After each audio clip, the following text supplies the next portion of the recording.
나는 올해 68이다. 이름은 박정호. 젊을 때는 공장에 다니며 하루 12시간씩 일했고 퇴직하고 나서는 작은 임대 수입으로 아내와 조용히 살았다. 적어도 그렇게 살 줄 알았다. 아내가 세상을 떠나기 전까지는. 아내가 떠난 뒤 집은 갑자기 너무 넓어졌다.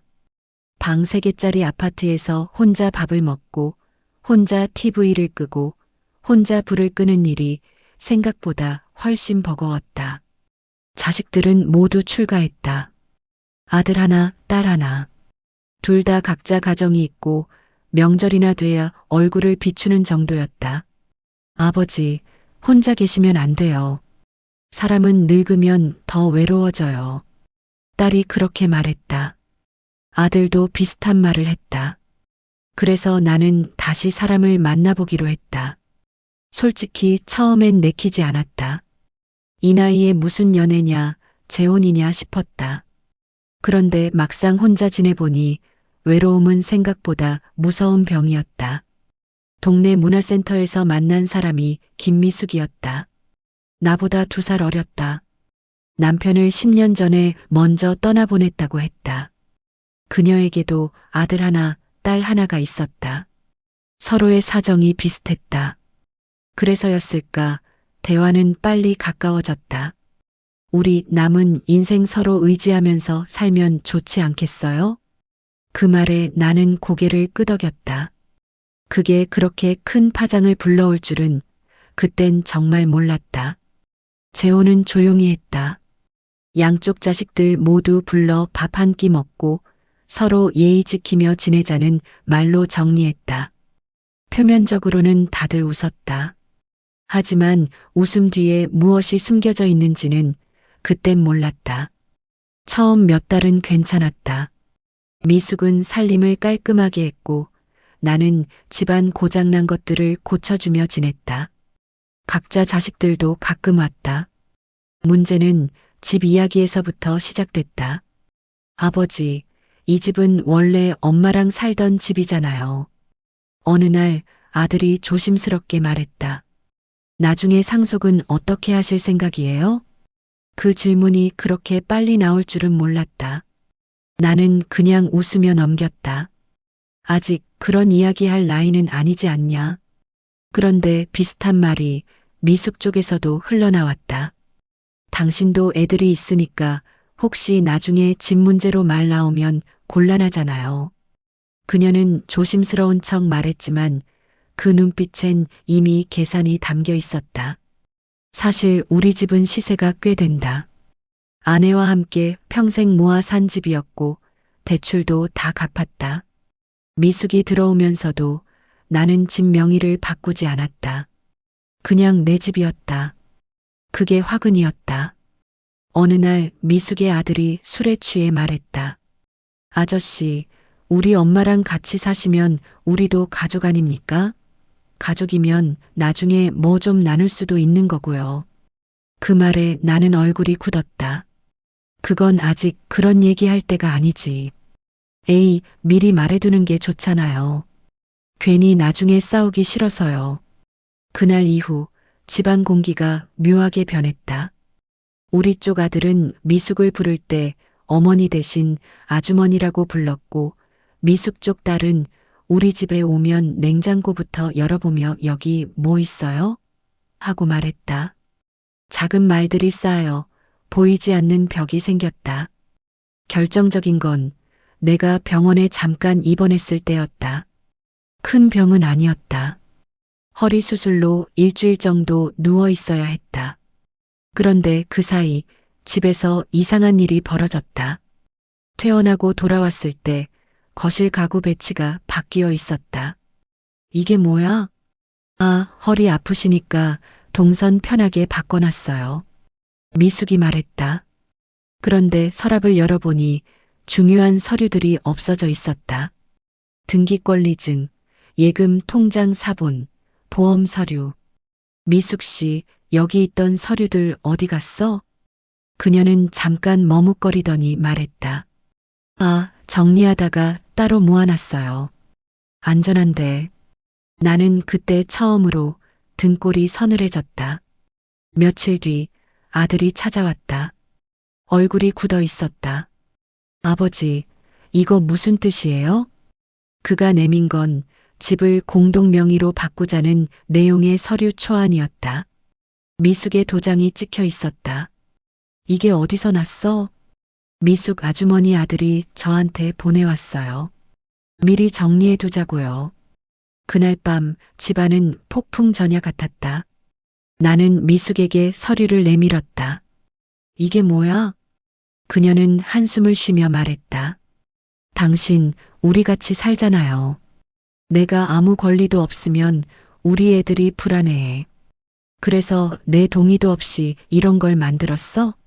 아니, 그냥 이야기해 보려고 했지. 그때 처음으로 나는 깨달았다. 이건 단순한 재혼 가정의 갈등이 아니었다. 이 집을 둘러싼 전쟁의 시작이라는 걸. 그리고 이 싸움은 생각보다 훨씬 더 더럽고 길어질 거라는 것도. 그날 밤 나는 거의 잠을 못 잤다. 거실에서 미숙의 휴대폰이 울리는 소리가 들렸다. 작은 목소리로 통화하는 소리. 아직은 버티고 있어. 서류는 확보했어. 기회 봐서. 나는 방문 틈으로 그 뒷모습을 바라보며 심장이 천천히 식어가는 걸 느꼈다. 우리는 정말 가족이 될 수 있었을까? 아니면 처음부터 서로의 재산만 보고 만난 사이였을까? 그 답을 찾기까지 나는 앞으로 지옥 같은 시간을 보내게 된다. 다음 날 아침 나는 부엌에 앉아 물만 마셨다. 밥맛이 없었다. 허리 수술 자국이 아직 쑤시는데 속까지 뒤집히는 느낌이었다. 미숙은 평소처럼 된장국을 끓이며 아무 일 없다는 듯 움직였다. 밥 드세요. 약도 드셔야죠. 미숙 씨. 내가 낮게 부르자 그녀는 손을 멈췄다. 어제 그 전화 누구였어? 무슨 전화요? 거실에서 작은 목소리로 통화하던 거. 미숙은 잠깐 눈을 피했다. 아들하고 통화했어요. 당신이 예민해져서 그래요. 예민? 내 인생에서 가장 큰 돈과 내 삶의 터전이 걸렸는데 이게 예민한 걸로 끝날 일인가? 나는 그 자리에서 말하지 않았다. 말이 오가는 순간 관계는 끝장으로 갈 수 있음을 알았다. 하지만 나는 이미 느꼈다. 관계는 끝장을 향해 달리고 있었다. 그날 오후 우리 아들이 다시 찾아왔다. 이번엔 혼자 오지 않았다. 며느리가 함께였다. 며느리는 들어오자마자 미숙에게 깍듯이 인사를 했다. 어머니, 건강은 좀 어떠세요? 말은 공손했지만 눈빛은 살폈다. 마치 상대의 약점을 찾는 사람처럼. 아들은 내 옆에 앉자마자 단도직입적으로 말했다. 아버지, 이건 진짜 정리해야 해요. 뭘 정리하라는 거냐? 상속이요. 미리 해두지 않으면 나중에 큰 싸움 납니다. 나는 한숨을 내쉬었다. 너희가 왜 이렇게 급하냐? 내가 당장 죽는 것도 아니고. 며느리가 나를 빤히 보더니 조용히 말했다. 아버님, 요즘엔 갑자기 쓰러지는 분들 많아요. 죄송하지만 아버님 재산은 원래 엄마랑 같이 만든 거잖아요. 원래라는 단어가 내 귀에 박혔다. 내 집은 내가 만들었다. 아내와 함께 만든 건 맞다. 하지만 자식들의 것은 아니었다. 그래서 네 말은 뭐냐? 아들이 서류철을 꺼냈다. 이 집은 아버지 명의니까 유언장이나 증여로 방향을 정해두자고요. 최소한 미숙 아주머니 쪽으로 넘어갈 길은 막아야죠. 그 말을 하는 순간 거실 한쪽에서 미숙이 냄비 뚜껑을 3개 덮었다. 쾅! 지금 뭐라고 했어요? 미숙이 거실로 걸어 나왔다. 얼굴이 창백했다. 내가 뭐 빼앗으려고 한 것처럼 말하네. 아들은 눈도 깜빡하지 않고 말했다. 저는 사실대로 말하는 겁니다. 혹시라도 아버지 돌아가시면 법적으로 배우자도 상속권이 생겨요. 그러면 저희 가족이 피해를 봅니다. 피해? 미숙이 웃었다. 아니, 웃음이 아니라 비웃음이었다. 그럼 나는요? 나는 여기서 당신 아버지 간병하고 밥하고 살림하고 그건 뭐예요? 공짜 노동이에요? 며느리가 끼어들었다. 어머니, 그건 선택하신 거잖아요. 그 한마디에 미숙의 눈이 번뜩했다. 선택? 그녀는 숨을 들이마시더니 내 쪽을 보았다. 정호 씨, 이게 당신 자식들 본심이에요. 나를 사람으로 안 봐. 나는 그 자리에서 머리가 아득해졌다. 이 집이 가족을 만들 줄 알았는데 오히려 가족을 깨고 있었다. 그런데 그때였다. 현관문이 열리는 소리가 났다. 미숙의 딸 지연이 들어왔다. 손엔 과일 바구니가 들려 있었다. 나를 보더니 환하게 웃었다. 아저씨 퇴원하셨다면서요. 몸 좀 어떠세요? 지연은 거실 분위기를 눈치채고도 모른 척했다. 그리고는 과일 바구니를 식탁에 놓으며 말하듯 툭 던졌다. 근데 엄마 공동명예 얘기 아직도 안 했어? 빨리 해야지. 요즘은 다 그렇게 해. 그 순간 우리 아들의 얼굴이 딱딱하게 굳었다. 방금 뭐라고 했습니까? 지연은 어깨를 으쓱했다. 뭐요? 같이 사는데 공동명의는 당연한 거지. 아저씨 혼자 명의면 엄마가 불안하잖아요. 우리도요. 우리도요? 며느리가 웃었다. 이번엔 비웃음이었다. 당연히 불안하지. 자기 엄마 목 챙겨야 되니까. 지연이 정색했다. 그쪽도 똑같은 거 아니에요? 아저씨 재산 다 자기네가 가져가려고 하는 거잖아. 그 순간 말이 칼이 되어 날아다니기 시작했다. 서로가 서로를 찌르는 소리. 평소의 웃음은 사라지고 각자 숨겨둔 욕심이 얼굴을 드러냈다. 나는 그 소리를 듣다가 갑자기 손이 떨렸다. 허리 수술의 통증 때문이 아니라 마음이 흔들려서였다. 여기서 더 있으면 내가 무너질 것 같았다. 그만해. 내가 낮게 말했다. 하지만 아무도 듣지 않았다. 유언장 쓰세요, 아버지. 공동명의 안 하면 우리 엄마는 뭐가 돼요? 가족이면 기본은 보장해야죠. 가족이 어디 있어요? 다 돈이지. 마지막 말이 나왔을 때 거실이 잠깐 조용해졌다.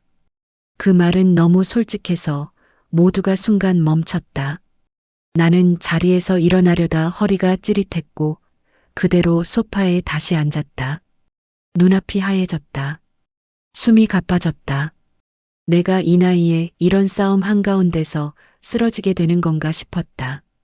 미숙이 나를 붙잡았다. 정호 씨, 괜찮아요? 그 손길이 진짜인지 연기인지 분간이 안 됐다. 아들은 내 손을 잡고 말했다. 아버지, 여기서 결단 내리셔야 해요. 늦으면 진짜 큰일 나요. 그때 미숙의 아들이 갑자기 전화를 걸어왔다. 미숙이 받았다. 응, 지금 집에 사람들이 와 있어. 아니, 싸우는 건 아니고. 그녀는 말을 흐렸다. 전화기 너머로 남자 목소리가 새어나왔다. 엄마, 등기권리증 어디 있어? 내가 변호사 상담 가려면 그거 필요해. 나는 그 말을 듣는 순간 피가 거꾸로 솟는 느낌이었다. 미숙 씨, 내 목소리가 떨렸다. 등기권리증 당신이 가져간 거 맞지? 미숙은 입술을 깨물었다. 정리하려고 잠깐. 정리? 내가 웃었다. 허탈하게. 정리라는 말로 내 집 서류를 마음대로 가져가. 그때 지연이 말했다. 아저씨, 너무 예민하게 굴지 마세요. 엄마는 배우자잖아요. 배우자. 그 단어가 내 가슴을 눌렀다. 배우자는 맞다. 하지만 배우자가 된다는 건 서로 지켜주는 관계이지 상대의 것을 몰래 가져가는 관계가 아니지 않나? 나는 느렸다. 하지만 분명하게 말했다. 오늘부로 집 서류 전부 내 손에 다시 두겠다. 그리고 법적으로도 정리할 거다. 그 말에 양쪽 자식들의 표정이 동시에 변했다. 우리 아들은 안도하는 얼굴, 미숙의 딸은 불안한 얼굴. 미숙은 무표정이었다. 무표정이 가장 무서웠다. 그날 밤 나는 혼자 방에 누웠다. 잠이 오지 않았다. 나를 둘러싼 사람들은 모두 나를 걱정하는 게 아니었다. 내가 가진 것을 걱정하고 있었다. 새벽 2시쯤 거실에서 또 조용한 소리가 들렸다. 문이 열리는 소리, 서랍이 열리는 소리. 나는 숨을 죽이고 일어나 방문 틈으로 봤다. 미숙이 손전등 불빛을 켜고 내가 숨겨둔 서류 봉투를 뒤지고 있었다. 그 순간 나는 결심했다. 이 전쟁은 더 이상 피할 수 없다. 그리고 나는 더 이상 착한 남편, 착한 아버지로만 남을 수 없었다. 그날 새벽 나는 거의 뜬 눈으로 밤을 지새웠다. 미숙이 서류를 뒤지던 모습이 머릿속에서 떠나질 않았다. 아침이 되자 나는 아무 말도 하지 않은 채 옷을 챙겨 입었다. 어디 가세요? 미숙이 물었다. 병원. 나는 짧게 대답했다. 거짓말이었다. 병원이 아니라 법률사무소로 갈 생각이었다. 버스를 타고 시내로 나가는 동안 손이 계속 떨렸다. 평생 법원 근처에도 가본 적 없는 내가 변호사를 찾아간다는 게 믿기지 않았다. 설마 내가 여기까지 와야 하나 싶었지만 집에서 벌어지는 일들을 떠올리면 다른 선택지가 없었다.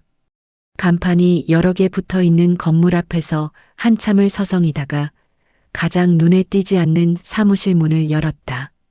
상담 예약하셨나요? 아니요. 그냥 좀 물어보려고요. 잠시 후 중년의 변호사가 나왔다. 말투는 차분했다. 무슨 일로 오셨습니까? 나는 지금까지 있었던 일을 천천히 말했다. 재혼, 집, 자식들, 서류, 공동명의 이야기. 말을 하다 보니 목이 자꾸 막혔다. 변호사는 메모를 하며 고개를 끄덕였다. 정리하면 현재 집은 선생님 단독 명의죠? 예. 유언장은 아직 없고요? 없습니다. 그럼 법적으로는 선생님이 돌아가시면 배우자와 자녀들이 법정 상속 비율로 나누게 됩니다. 그 말에 가슴이 철렁했다. 그럼 미숙 씨도 가져간다는 겁니까? 네. 배우자도 상속권이 있습니다. 자녀들과 나눕니다.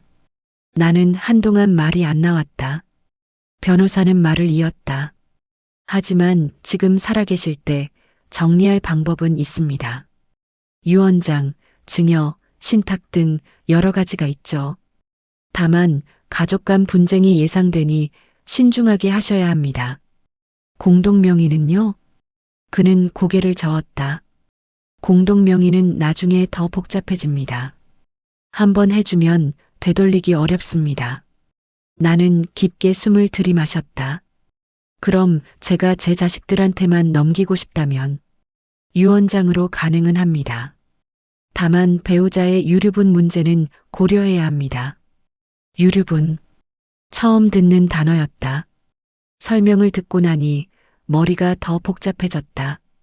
완전히 배제하는 건 쉽지 않다는 말이었다. 사무실을 나오며 나는 봉투 하나를 받았다. 유언장 작성 안내. 그 얇은 종이가 그렇게 무겁게 느껴질 줄은 몰랐다. 집으로 돌아오는 길 나는 일부러 천천히 걸었다. 집에 들어가면 또 무슨 일이 벌어질지 알 수 없었다. 문을 열자 거실에 낯선 신발이 있었다. 미숙의 아들 신발이었다. 심장이 쿵 내려앉았다. 거실에 들어가 보니 미숙과 아들이 소파에 앉아 있었다. 테이블 위에는 서류 몇 장이 펼쳐져 있었다. 어디 갔다 왔어요? 미숙이 물었다. 잠깐 바람 쐬고. 나는 시선을 피했다. 아들이 나를 보며 말했다. 아저씨, 저희도 솔직히 말할게요. 싸우기 싫어서 그러는 겁니다. 미리 정리하자는 거예요. 뭘 정리하자는 거지? 집이요. 공동명의로 해놓으면 나중에 서로 덜 다투잖아요. 나는 그 서류를 힐끗 봤다. 이미 도장 칸이 만들어져 있었다. 내 도장은 어디 있어? 아직 안 찍으셨잖아요. 오늘 이야기해 보려고요. 나는 조용히 말했다. 그건 안 한다. 왜요? 내가 결정했다. 공동명의는 안 한다. 순간 미숙의 얼굴이 굳었다. 아들의 표정도 변했다. 아저씨, 그럼 우리 엄마는 뭐가 됩니까? 당신 엄마는 내 아내다. 하지만 이 집 주인은 나다. 말이 세게 나갔다. 나도 놀랐다. 하지만 멈출 수 없었다. 그리고 집 서류. 어디 있는지 알아. 미숙이 흠칫했다. 뭐라고요? 어젯밤 당신이 찾던 거. 다 봤다. 방안이 갑자기 조용해졌다. 미숙은 아무 말도 못했다. 아들은 나를 노려봤다.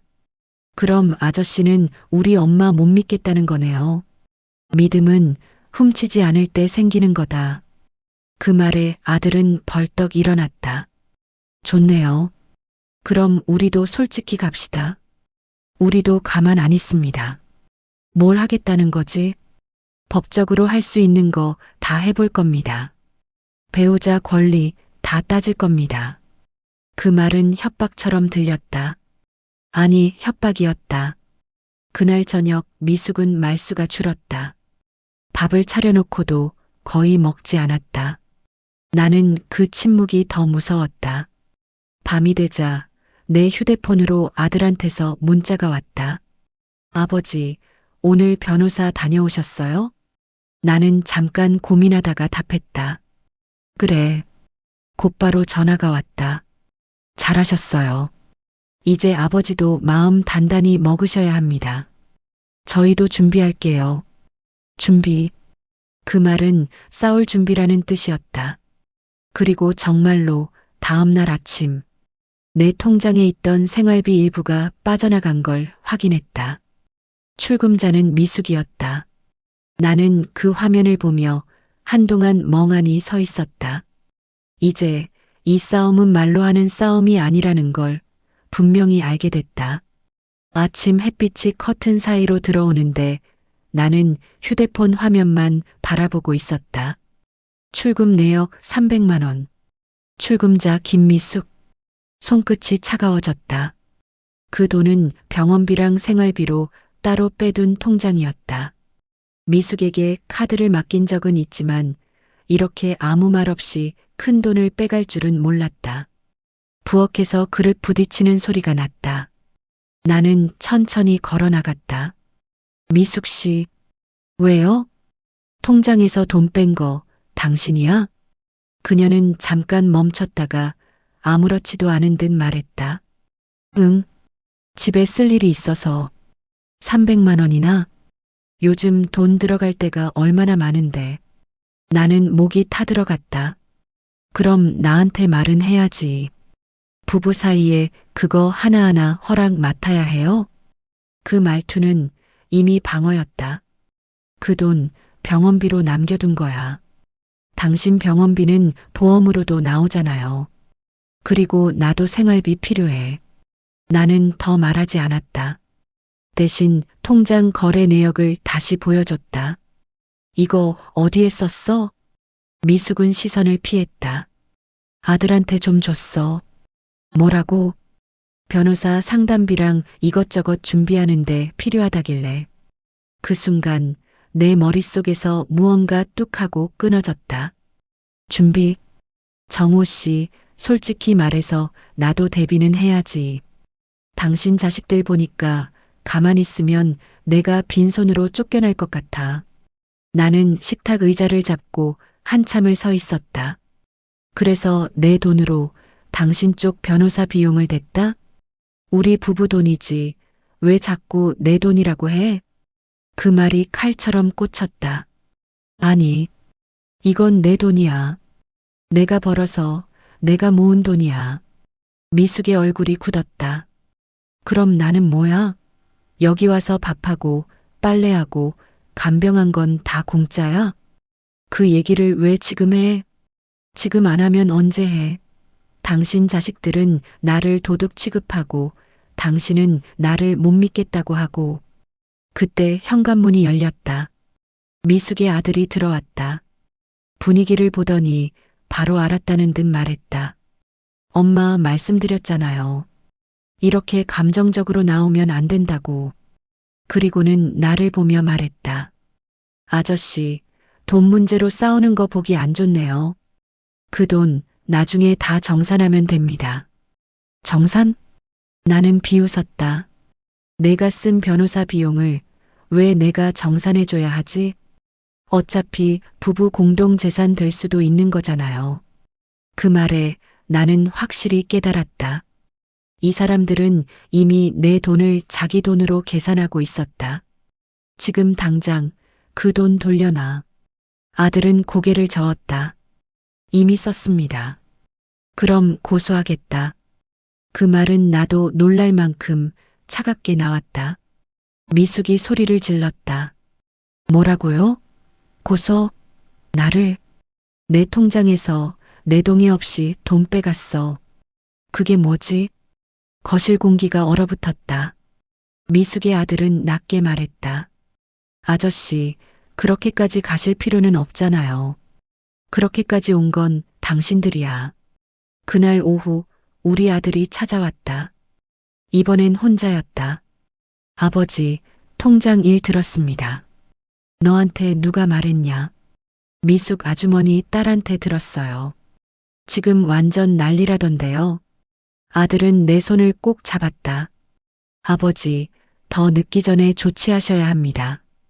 계좌, 카드 다 정리하세요. 그리고 집도 빨리 법적으로 묶어두세요. 나는 고개를 끄덕였다. 그날 바로 은행에 가서 미숙 명의로 된 카드 전부 정지시켰다. 통장 비밀번호도 바꿨다. 돌아오는 길에 마음이 무거우면서도 이상하게 조금은 시원했다. 하지만 집에 들어오자 폭풍은 기다리고 있었다. 이게 뭐예요? 미숙이 카드 결제 실패 문자를 보여주며 소리쳤다. 당신이 카드 다 막았지?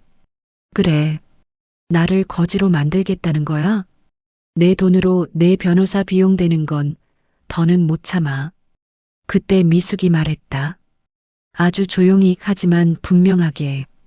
그럼 나도 방법이 있어. 무슨 말이야? 나 이 집에 계속 살 권리 있어. 법적으로. 그게 무슨 점유권 주장이야. 그리고 당신 나한테 생활비 안 주면 부양 의무 위반으로 문제 삼을 수도 있어. 나는 그 말을 듣고 등골이 오싹해졌다.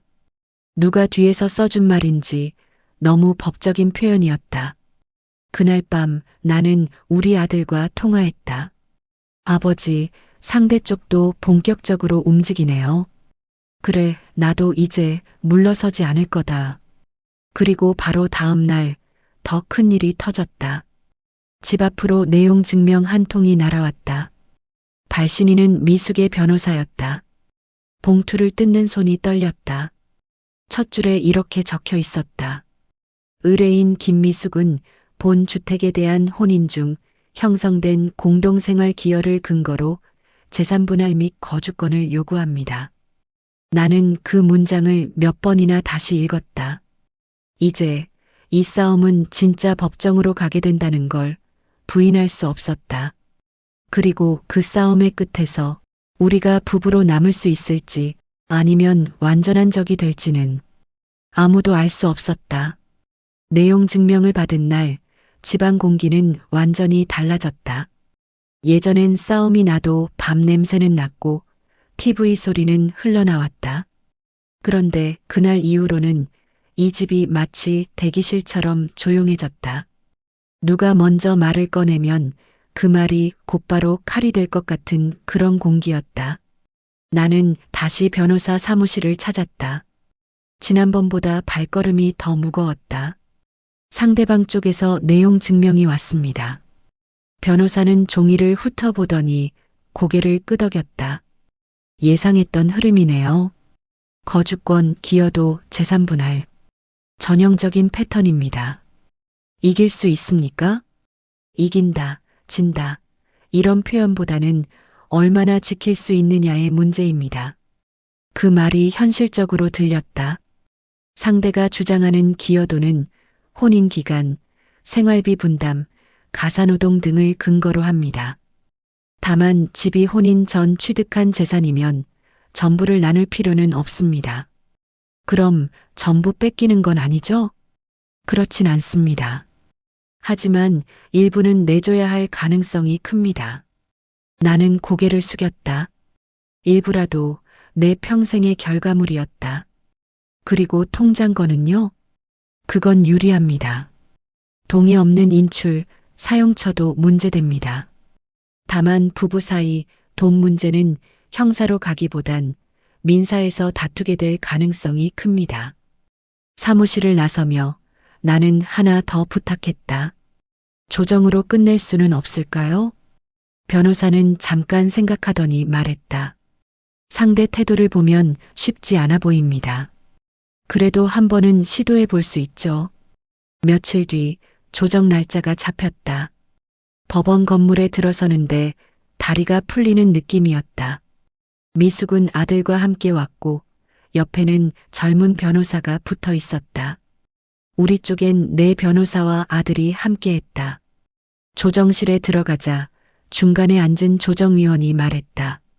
부부 사이 재산 문제는 가능하면 원만하게 해결하는 게 좋습니다.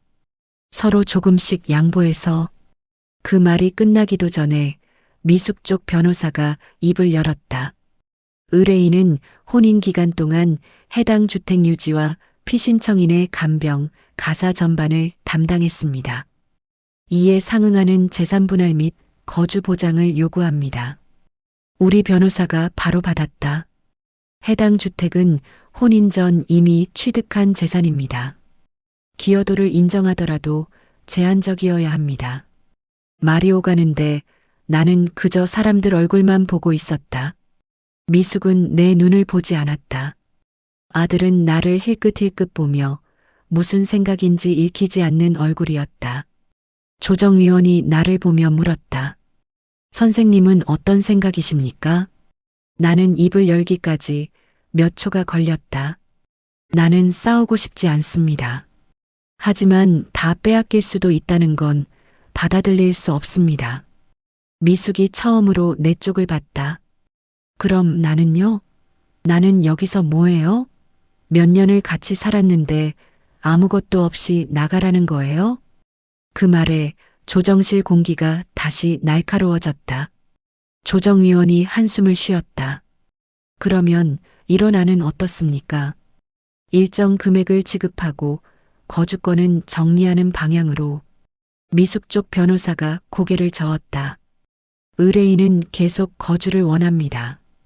금전으로만은 해결되지 않습니다. 그 순간 나는 알았다. 이건 타협이 안 되는 싸움이라는 걸. 조정은 결국 결렬됐다.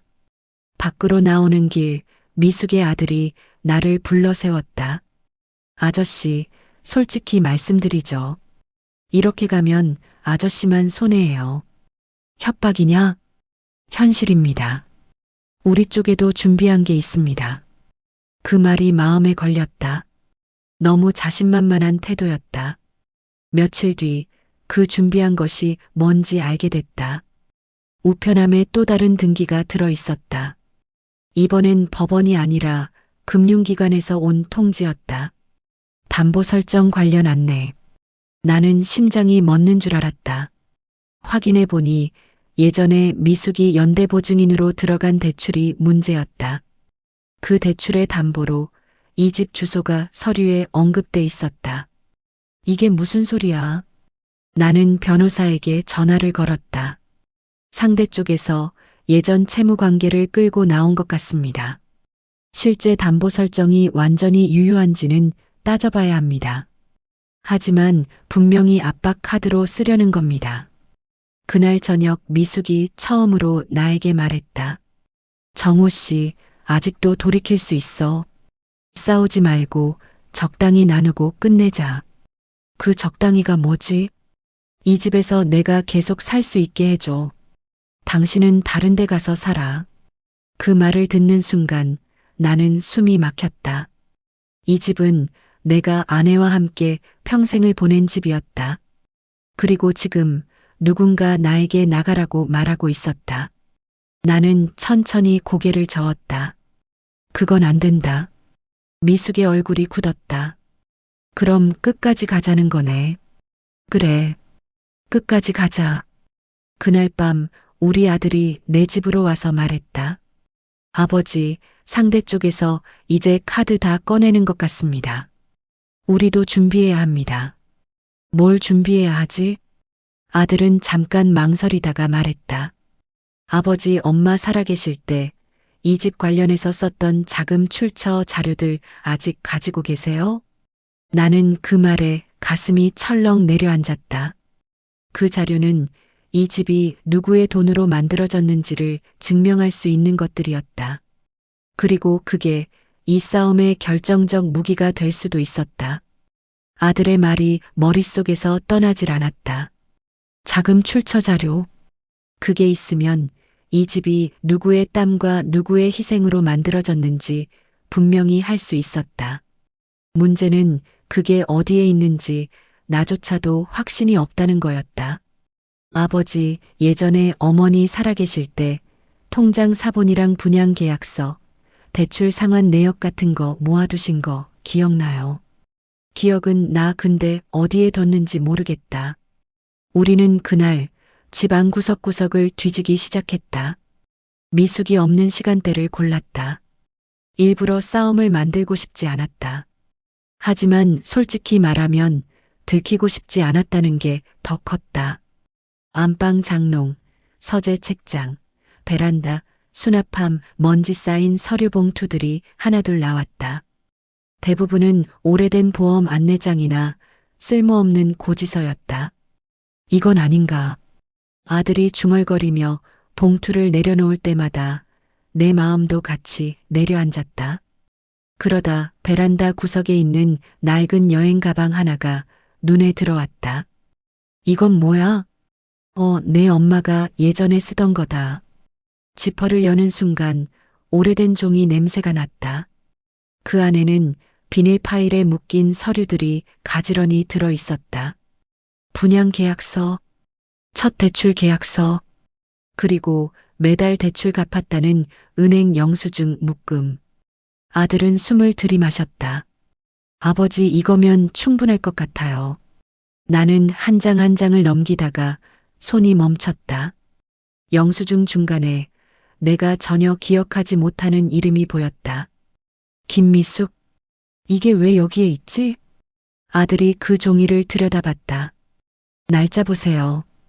혼인하기 훨씬 전이네요. 그 영수증에는 미숙 이름으로 된 송금 내역이 있었다. 금액은 크지 않았다. 몇십만 원 단위였다. 하지만 분명히 우리 집 대출 상환 계좌로 들어온 기록이었다. 이게 무슨 뜻이지? 나는 머리가 복잡해졌다. 혹시 미숙 씨가 예전부터 이 집 대출 갚는데 돈을 보탠 적이 있다는 건가? 아들은 잠깐 생각하더니 말했다.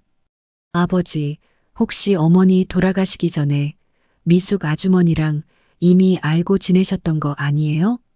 그 말에 나는 가슴이 쿵 내려앉았다. 무슨 소리야? 그럴 리가. 하지만 머릿속 어딘가에서 오래된 기억 하나가 꿈틀거렸다.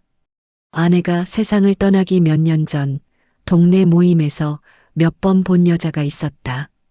친절했고 말수가 적었고 항상 힘드시죠라고 묻던 사람. 그게 미숙이었다. 설마. 나는 입술을 깨물었다. 아들은 조심스럽게 말했다. 이게 사실이면 상대 쪽에서 기여도 주장하는 근거로 쓸 수도 있어요. 하지만 동시에 왜 그때부터 돈이 오갔는지 설명해야 합니다. 나는 서류를 내려놓고 한동안 말이 없었다. 내가 일부러 숨긴 건 아니었다. 하지만 결과적으로 설명하기 곤란한 흔적이 남아 있었다. 그날 저녁 미숙이 집에 돌아왔다. 나는 아무 말도 하지 않았다. 하지만 머릿속은 온통 그 영수증 생각뿐이었다. 밤이 깊어질 무렵 미숙이 먼저 입을 열었다. 정호 씨, 요즘 나 몰래 뭐 하는 거 있어? 무슨 소리야? 집에서 뭔가 뒤지는 소리 나더라. 나는 잠시 망설이다가 말했다. 예전 서류 좀 찾고 있었다. 왜? 법원에서 필요할지도 몰라서. 미숙은 나를 한참 바라보더니 낮은 목소리로 말했다. 당신 그 영수증들 찾았지?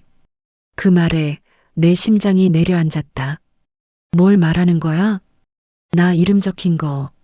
나는 더 이상 부정할 수 없다는 걸 느꼈다. 봤어. 미숙은 천천히 숨을 내쉬었다. 그럼 이제 다 알겠네. 뭘 안다는 거지? 미숙은 소파에 앉았다. 얼굴이 이상하게도 싸우기 전에 얼굴이 아니라 포기한 사람 같았다. 나 사실 당신 아내 살아계실 때부터 당신 집일 도와주고 있었어. 무슨, 대놓고 만난 건 아니야. 근데 가끔 부탁받아서 돈 좀 보태주고 심부름도 해주고. 나는 말이 안 나왔다. 그럼 왜 나한테 말 안 했어? 말하면 당신이 날 어떻게 받겠어? 그녀는 씁쓸하게 웃었다. 그래도 난 그때부터 이 집에 조금은 내 것도 섞여 있다고 생각했어. 그 말은 이해되면서도 이해할 수 없었다. 그래서 지금 이러는 거야? 아니. 미숙은 고개를 저었다. 지금 이러는 건 당신 자식들 때문이야. 나를 아무것도 아닌 사람 취급하니까. 그날 밤 나는 잠을 거의 못 잤다. 과거가 현재를 잡아당기고 있었다. 그리고 그 과거는 내 편이 될 수도 상대편이 될 수도 있는 양날의 칼이었다. 며칠 뒤 변호사에게 그 영수증 이야기를 했다. 그는 한참 생각하더니 말했다. 이건 상대 쪽에서도 쓸 수 있고 우리 쪽에서도 쓸 수 있습니다. 문제는 해석입니다. 어떻게 해석되느냐에 따라. 네. 기여가 될 수도 있고 부적절한 관계에 의심이 될 수도 있습니다. 그 말에 내 등줄기에 식은땀이 흘렀다.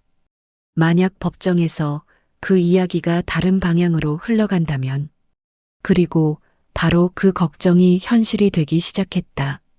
미숙 쪽 변호사에게서 새로운 서류가 도착했다. 그 안에는 이렇게 적혀 있었다. 혼인 이전부터 지속된 경제적 정서적 교류를 근거로 본 주택 형성에 대한 실질적 기여가 존재함을 주장함. 나는 그 문장을 보며 한동안 움직일 수 없었다. 과거가 나를 공격하기 시작하고 있었다. 첫 공판 날 나는 정장을 입고 법원에 들어섰다. 이 나이에 법정에 서게 될 줄은 정말 상상도 못했다. 복도에서 미숙을 마주쳤다. 그녀도 검은 정장을 입고 있었다. 예전 같으면 그 모습만 봐도 마음이 약해졌을 텐데 그날은 아무 느낌이 없었다. 서로 고개만 살짝 숙이고 지나쳤다. 법정 안은 생각보다 조용했다. 판사가 들어오고 모두가 일어섰다가 앉았다. 그 순간 이 싸움이 진짜라는 게 실감났다. 미숙 쪽 변호사가 먼저 입을 열었다. 의뢰인 김미숙은 혼인 이전부터 피고 박정호 씨와 지속적인 교류를 하며 경제적으로도 일부 기여해 왔습니다. 제출한 자료에서 보듯 대출 상환 계좌로 송금된 내역이 존재합니다. 그 말과 함께 그 영수증이 증거로 제출됐다. 내 심장이 쿵 내려앉았다. 판사가 나를 보며 물었다. 피고, 이 송금 내역에 대해 설명할 수 있습니까? 나는 잠깐 숨을 고르고 말했다. 도움을 받은 적은 있습니다. 하지만 집을 같이 만들자는 의미는 아니었습니다. 미숙 쪽 변호사가 곧바로 물었다. 그럼 왜 혼인 이전부터 연락을 주고받으셨습니까? 동네 모임에서 알게 됐습니다. 그냥 어려울 때 조금 도움을 받은 겁니다. 그때 미숙이 고개를 들었다. 그게 전부가 아니잖아요. 판사가 제지했다. 증인으로서 말씀하시려면 순서대로 하세요. 미숙 쪽은 정서적 교류라는 말을 계속 강조했다. 마치 우리가 오래전부터 특별한 사이였다는 뉘앙스로 몰고 갔다. 그 말이 나올 때마다 나는 얼굴이 화끈거렸다. 돌아가신 아내에 대한 죄책감이 갑자기 법정 한가운데로 끌려 나온 느낌이었다. 우리 쪽 변호사가 반박했다. 송금 금액은 극히 소액이며 주택 취득 시점이나 주요 상환 시기와는 무관합니다. 이를 근거로 실질적 기여를 주장하는 것은 무리입니다. 판사는 고개를 끄덕이며 서류를 넘겼다. 그런데 미숙 쪽에서 다른 카드를 꺼냈다. 또 하나의 증거가 있습니다.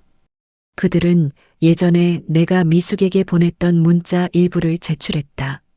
내용은 고맙다, 힘들 때 내가 있어서 버틴다 같은 말들이었다.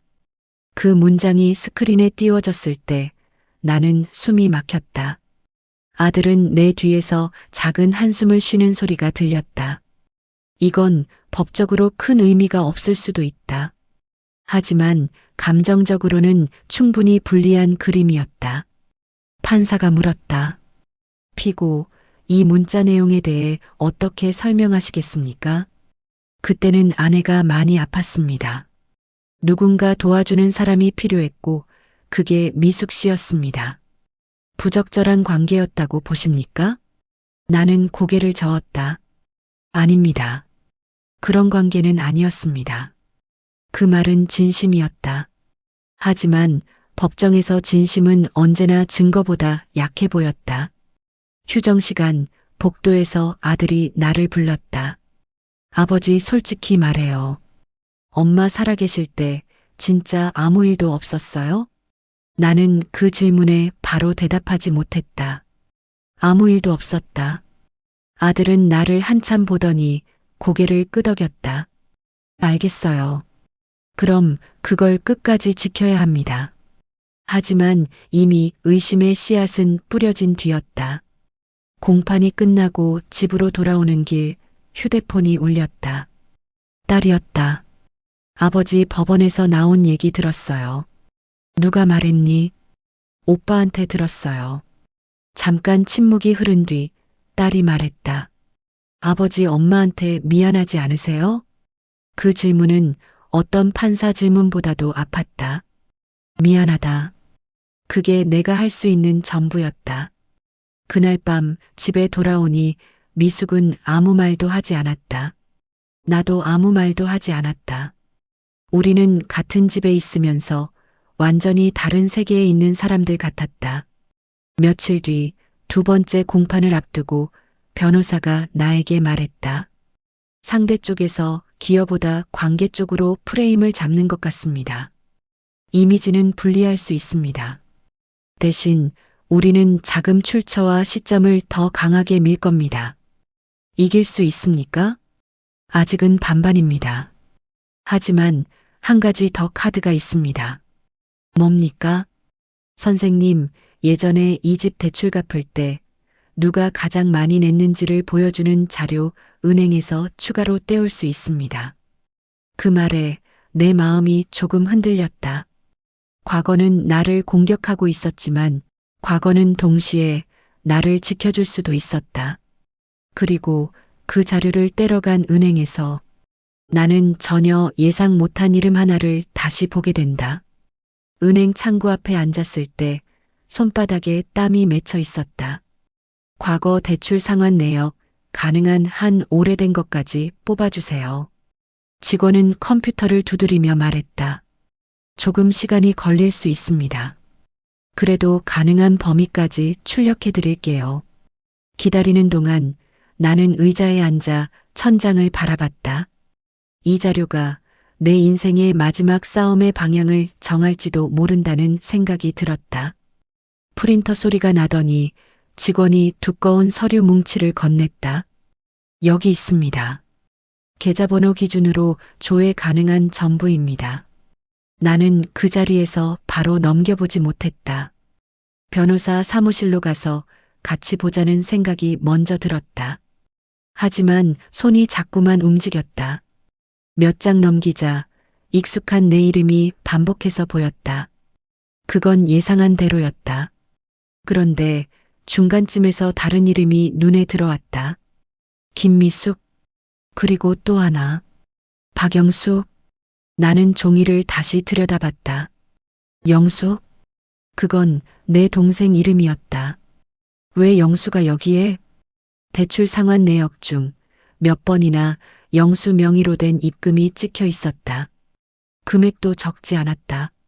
몇백만 원 단위였다. 나는 갑자기 숨이 막혔다.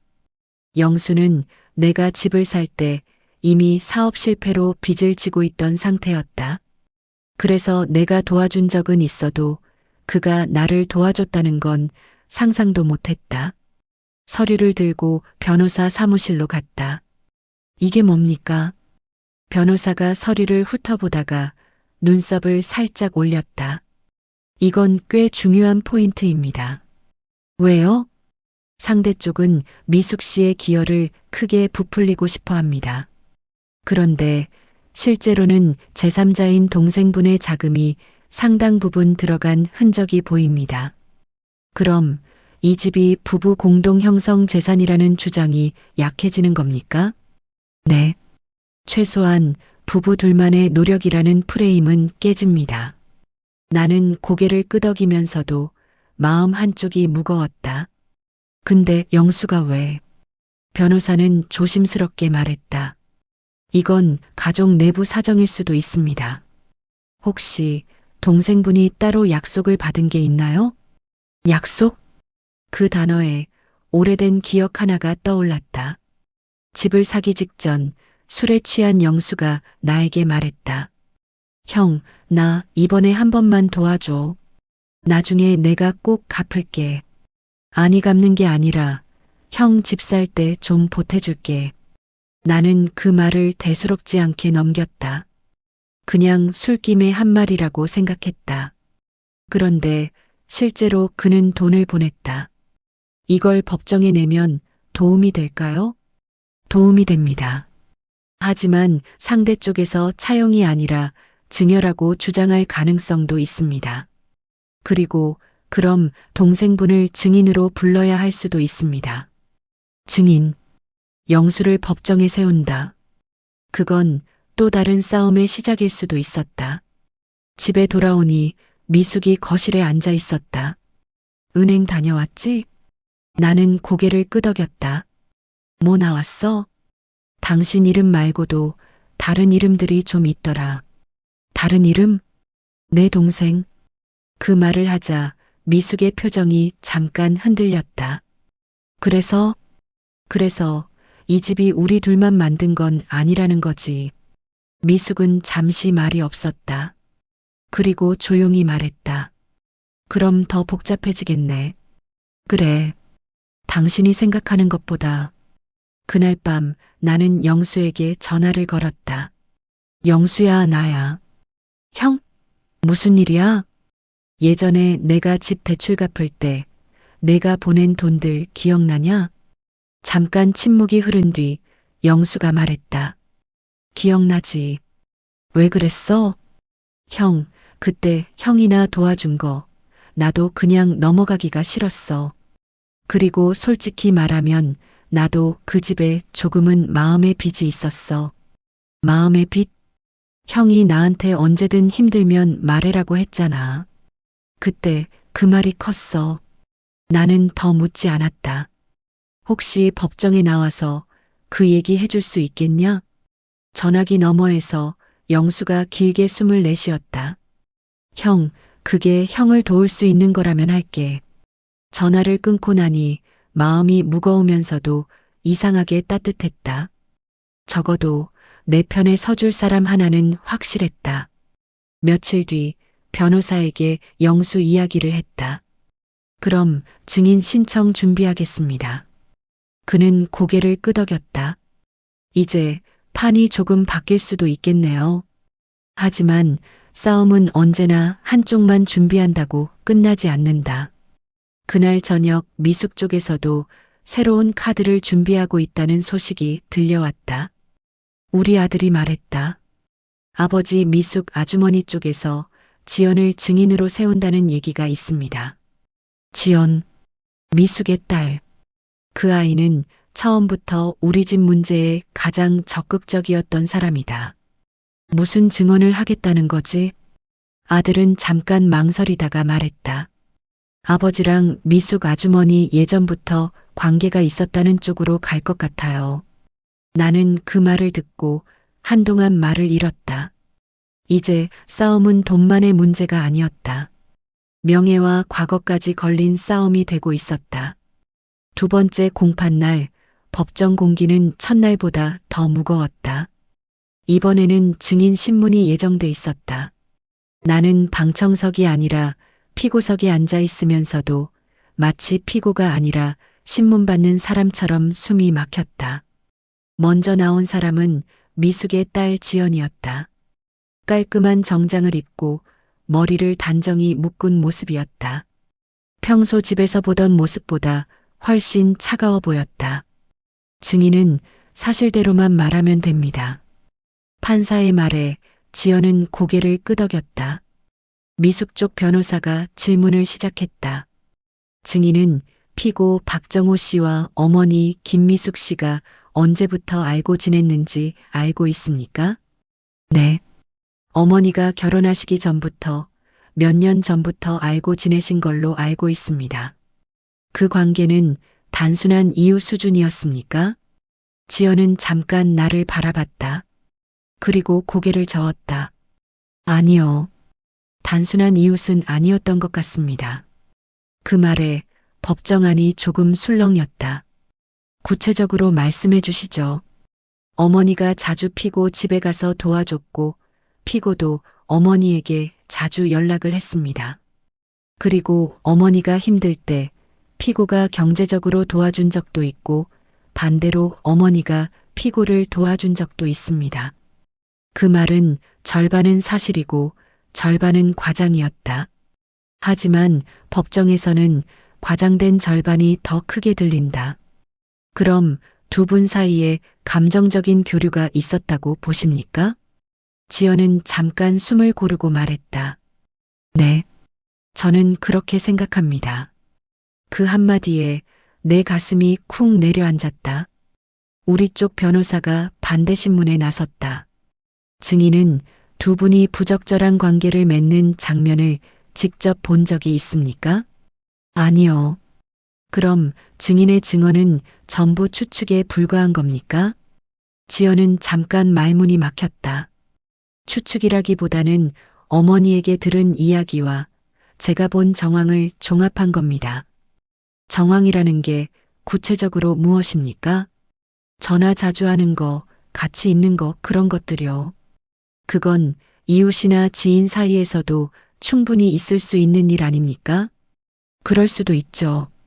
그 순간 방청석에서 누군가 작게 숨을 내쉬는 소리가 들렸다. 아마 내 아들이었을 것이다. 하지만 이미 이미지는 한번 흔들린 뒤였다. 다음으로 우리 쪽 증인으로 영수가 나왔다. 동생은 평생 사람들 앞에서 말하는 걸 싫어하는 사람이었다. 증인석에 앉은 모습이 눈에 띄게 긴장돼 보였다. 증인은 피고의 동생이 맞습니까? 네. 증인은 피고가 해당 주택 대출을 상환할 때 일부 금액을 송금한 사실이 있습니까? 네, 있습니다. 그 이유는 무엇이었습니까? 영수는 나를 한번 힐끗 보고 말했다. 형이 예전에 제가 많이 힘들 때 도와줬습니다. 그걸 갚고 싶었습니다. 그 돈을 집을 같이 소유하자는 의미로 보냈습니까? 아닙니다. 그런 생각은 전혀 없었습니다. 미숙 쪽 변호사가 반대 신문을 했다. 증인, 그럼 그 돈은 증여입니까? 아니면 차용입니까? 영수가 잠깐 머뭇거렸다. 그냥 도와준 겁니다. 그럼 형에게 돌려받을 생각도 없었고 집 지분을 요구할 생각도 없었나요? 네. 그 말은 우리에게는 유리했지만 동시에 가족끼리 도운 돈 정도로 축소될 위험도 있었다. 재판이 끝나고 법정 밖에서 미숙과 눈이 마주쳤다. 그녀는 처음으로 나에게 아주 작게 말했다. 이렇게까지 하고 싶지는 않았어. 나도야. 근데 이미 와버렸잖아. 그 말이 이상하게도 싸움보다 더 아팠다. 며칠 뒤 변호사가 말했다. 현재 분위기는 팽팽합니다. 하지만 상대 쪽 증언은 정황 증거 위주라 약점이 있습니다. 반대로 우리는 자금 흐름이라는 객관적인 자료가 있죠. 그럼 희망이 있습니까? 있습니다. 다만 판사가 어떤 포인트를 더 중요하게 보느냐에 따라 달라집니다. 그리고 바로 그 다음 공판을 앞두고 예상치 못한 사람이 나에게 연락을 해왔다. 전화기 화면에 뜬 이름. 미숙의 전 남편. 나는 그 이름을 보는 순간 손에서 휴대폰을 떨어뜨릴 뻔했다. 전화기 화면에 뜬 이름을 한참 바라봤다. 김철수. 미숙의 전 남편. 나는 한 번도 직접 본 적이 없지만 이름은 몇 번 들은 적이 있었다. 성격이 세다, 돈 문제로 크게 싸우다 헤어졌다 같은 말들로만. 전화를 받지 않으면 더 큰 문제가 될 것 같았다. 나는 심호흡을 하고 통화 버튼을 눌렀다. 여보세요. 박정호 씨죠? 낮고 건조한 목소리였다. 네, 맞습니다. 나 김미숙 전 남편입니다. 그는 바로 본론으로 들어갔다. 당신 지금 재판 중이죠? 어떻게 알았습니까? 동네가 좁아요. 그리고 우리 딸한테서도 좀 들었고. 그는 잠깐 말을 멈췄다가 말했다. 나 증인으로 나가달라는 얘기 들었습니다. 누가요? 미숙 쪽 변호사에서. 내 심장이 한 번 더 내려앉았다. 그래서 뭐라고 하셨습니까? 아직 대답 안 했습니다. 근데 당신한테 한 번은 말해줘야 할 것 같아서요. 우리는 근처 카페에서 만나기로 했다. 문을 열고 들어온 그는 생각보다 평범한 중년 남자였다. 다만 눈빛이 날카로웠다. 솔직히 말합시다. 그가 말했다. 미숙, 돈 문제로는 진짜 집요합니다. 나는 아무 말도 하지 않았다. 그가 계속했다. 우리 이혼한 것도 결국 그 문제였어요. 생활비, 집 문제, 뭐 하나 편하게 넘어간 적이 없습니다. 그걸 왜 나한테 말해주시는 겁니까? 당신도 지금 똑같은 상황 같아서요. 그는 커피를 한 모금 마시고 조용히 말했다. 미숙 예전부터 노후에 안정적으로 살 집에 집착했습니다. 그래서 누구랑 살든 결국 그 집이 자기 거여야 한다고 생각하는 사람이에요. 그 말에 내 속이 서늘해졌다. 그럼 법정에서 그렇게 증언하실 겁니까? 그는 고개를 저었다. 아니요. 나 그쪽 편 안 들 생각입니다. 왜요? 솔직히 말하면 나도 걔한테 많이 당했거든요. 그리고 거짓말하고 싶진 않습니다. 그럼 우리 쪽 증인으로 나와주실 수 있습니까? 그는 잠깐 고민했다. 그건 아직 모르겠습니다. 나도 내 삶이 있으니까요. 며칠 뒤 변호사에게 이 이야기를 했다. 전 남편이 증언해주면 상대 쪽 주장에 큰 타격이 됩니다. 특히 의도와 패턴을 보여줄 수 있죠. 근데 그 사람이 안 나오면요? 그래도 우리가 그 사람 존재를 언급할 수는 있습니다. 다만 증언만큼의 힘은 없습니다. 그리고 공판 며칠 전 미숙 쪽에서 증인 목록 추가 신청이 들어왔다. 이름 김철수. 나는 종이를 들고 한참을 멍하니 있었다. 그 사람은 결국 법정에 나오기로 한 것이었다. 공판 당일 그는 증인석에 앉았다. 미숙은 그를 보자 얼굴이 굳었다. 증인은 김미숙 씨의 전 배우자가 맞습니까? 맞습니다. 증인은 김미숙 씨의 성향에 대해 잘 알고 계시겠군요. 그는 잠깐 나를 그리고 미숙을 번갈아 봤다. 네, 아주 잘 압니다. 미숙 쪽 변호사가 물었다. 증인은 의뢰인이 경제적으로 무책임했다거나 재산을 노리고 결혼했다는 주장을 하실 겁니까? 그는 고개를 저었다. 그렇게 단순한 사람은 아닙니다. 잠깐 법정이 조용해졌다. 그는 말을 이었다. 하지만 집 문제에는 유난히 집착하는 사람입니다. 우리 이혼도 결국 그 문제에서 시작됐습니다. 미숙의 얼굴이 굳어갔다. 우리 쪽 변호사가 기회를 놓치지 않았다. 증인, 의뢰인이 노후 주거를 확보하는데 강한 집착을 보였다는 말씀이십니까? 네. 자기 명의로 된 집이 없으면 항상 불안해했습니다. 그럼 결혼 상대의 재산에 대해서도 관심이 많았습니까? 그는 잠깐 숨을 고르고 말했다. 많았습니다. 그 한마디에 법정 공기가 확 바뀌었다. 미숙 쪽 변호사가 급히 반대 신문을 했다. 증인, 개인적인 감정 때문에 과장하는 거 아닙니까? 아닙니다. 그냥 내가 겪은 사실입니다. 미숙은 고개를 숙이고 있었다. 아무 말도 하지 않았다. 공판이 끝난 뒤 변호사가 내 어깨를 두드렸다. 이 증언 꽤 큽니다. 판사도 인상 깊게 들은 것 같습니다. 하지만 싸움이 여기서 끝날 리 없었다. 며칠 뒤 미숙 쪽에서 새로운 자료를 제출했다. 그 자료의 제목을 보는 순간 나는 숨이 막혔다. 피고 박정호의 재산 은닉 및 사전 증여 정황. 그들은 이제 나를 공격자로 만들려고 하고 있었다. 재산 은닉 및 사전 증여 정황. 그 문장을 보는 순간 심장이 철렁 내려앉았다. 지금까지는 내가 지키는 쪽이었다. 그런데 이제 그들은 나를 숨기는 사람, 속이는 사람으로 만들고 있었다. 변호사 사무실에서 그 자료를 펼쳐봤다. 이게 뭡니까? 변호사는 차분히 말했다. 상대 쪽이 선생님이 일부 재산을 자녀 명의로 빼돌렸다고 주장하는 겁니다. 예금 일부 이동, 그리고 예전에 아드님 전세자금 도와주신 기록이 있네요. 나는 고개를 끄덕였다. 그건 다들 하는 거 아닙니까? 아들 전세금 좀 보태준 게 왜 은닉이죠? 법적으로는 시점이 중요합니다.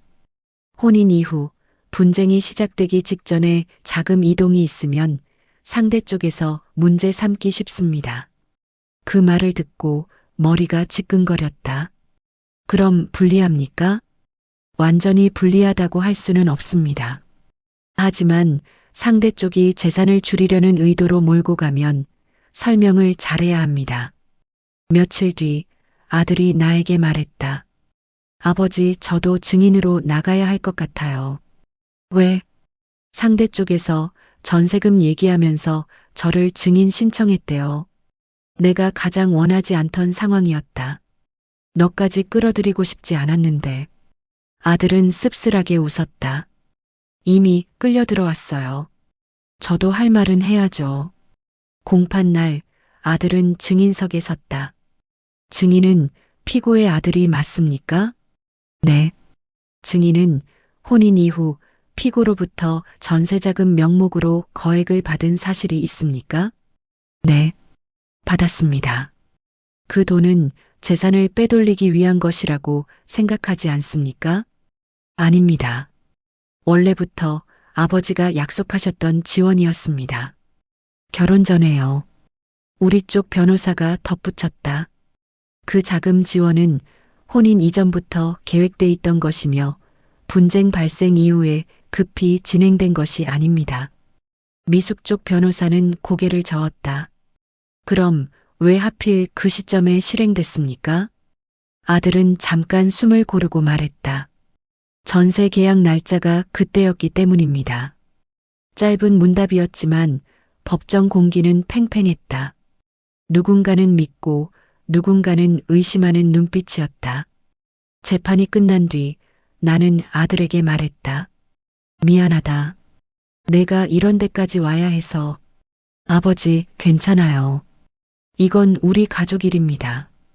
그 말이 고맙기도 하고 더 미안하기도 했다. 며칠 뒤 변호사가 말했다. 이제 쟁점이 세 가지로 압축됐습니다.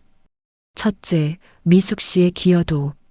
둘째, 선생님의 재산 이동이 은닉이냐, 정상적인 지원이냐. 셋째, 혼인 이전 관계의 성격. 결과는 언제쯤 나옵니까? 몇 번 더 공판하고 선고가 내려질 겁니다. 집에 돌아오는 길, 나는 문득 생각했다. 이 싸움의 끝에서 내가 지키고 싶은 건 집만이 아니라 내 인생이 거짓말로 덮이지 않는 것이었다. 그리고 선고를 앞두고 미숙이 나에게 마지막으로 말했다. 정호 씨 아직도 돌아갈 수 있다고 생각해. 어디로? 싸우기 전으로. 나는 고개를 저었다. 이미 너무 멀리 왔어. 그녀는 아무 말도 하지 않았다. 그리고 그 침묵 속에서 우리는 서로가 완전히 다른 편이라는 걸 다시 한번 확인했다. 법정에 들어서는 발걸음이 그 어느 때보다 무거웠다. 오늘은 최후 변론이 있는 날이었다. 이 말이 끝나면 더 이상 할 수 있는 말은 없었다. 이제 모든 건 판사의 판단으로 넘어간다. 미숙은 내 옆을 지나가면서도 눈을 마주치지 않았다. 나도 마찬가지였다. 예전엔 같은 집으로 돌아가던 사람이었는데 이제는 같은 법정에서도 서로 모르는 사람처럼 지나쳤다. 먼저 미숙 쪽 변호사가 입을 열었다. 존경하는 재판장님, 이 사건은 단순한 재산 분쟁이 아닙니다. 의뢰인 김미숙 씨는 혼인 기간 동안 피고의 가사와 간병을 전담했고 혼인 이전부터도 정서적 경제적으로 교류해 왔습니다. 그럼에도 피고는 의뢰인을 철저히 배제하려 했습니다. 그는 기여, 배제, 불안정한 노후를 반복해서 강조했다. 마치 내가 누군가를 이용하고 버린 사람인 것처럼 들렸다. 우리 쪽 변호사가 자리에서 일어났다. 재판장님, 해당 주택은 피고가 혼인 이전에 취득한 재산입니다. 상대방이 주장하는 기여는 객관적 자료로 보아 극히 제한적입니다. 반면 피고는 오히려 동의 없는 계좌 인출 등으로 재산권 침해를 당했습니다. 그는 자금 출처 자료와 은행 기록, 그리고 동생 영수의 증언을 다시 한번 정리했다. 이 사건의 핵심은 공동 형성이냐는 점입니다. 증거는 그렇지 않다는 쪽에 더 가깝습니다. 마지막으로 판사가 나에게 물었다. 피고, 본인 의견이 있으면 말해보세요. 나는 자리에서 천천히 일어섰다. 법정 안이 조용해졌다. 숨소리까지 들릴 것 같았다. 저는 평생 남에게 피해주지 않고 살려고 했습니다. 이 집도 제 아내와 함께 평생 일해서 만든 겁니다. 미숙 씨와 살면서 도와준 건 맞습니다. 하지만 그걸 이유로 제 인생 전부를 나눠야 한다면 저는 받아들일 수 없습니다. 잠깐 말을 멈췄다가 다시 말했다. 그리고 저는 누군가를 속이려고 재산을 숨긴 적도 없습니다. 자식 도와준 건 아버지로서 당연한 일이었습니다. 판사는 고개를 끄덕이며 메모를 했다. 알겠습니다. 오늘로 변론을 종결합니다. 선고 기일은 추후 지정하겠습니다. 법정을 나오는 길, 다리가 풀리는 느낌이었다. 이제 할 수 있는 건 기다리는 것뿐이었다. 며칠 뒤 선고 날짜가 잡혔다. 그날 아침 나는 이상하게도 마음이 차분했다.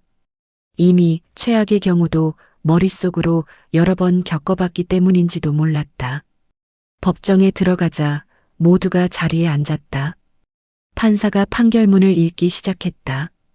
피고 박정호가 혼인 이전에 취득한 주택은 원칙적으로 특유재산으로 인정된다.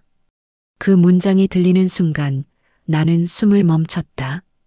다만 혼인 기간 중 일부 기여가 있었음을 고려하여 원고 김미숙에게 일정 금액의 재산 분할을 인정한다.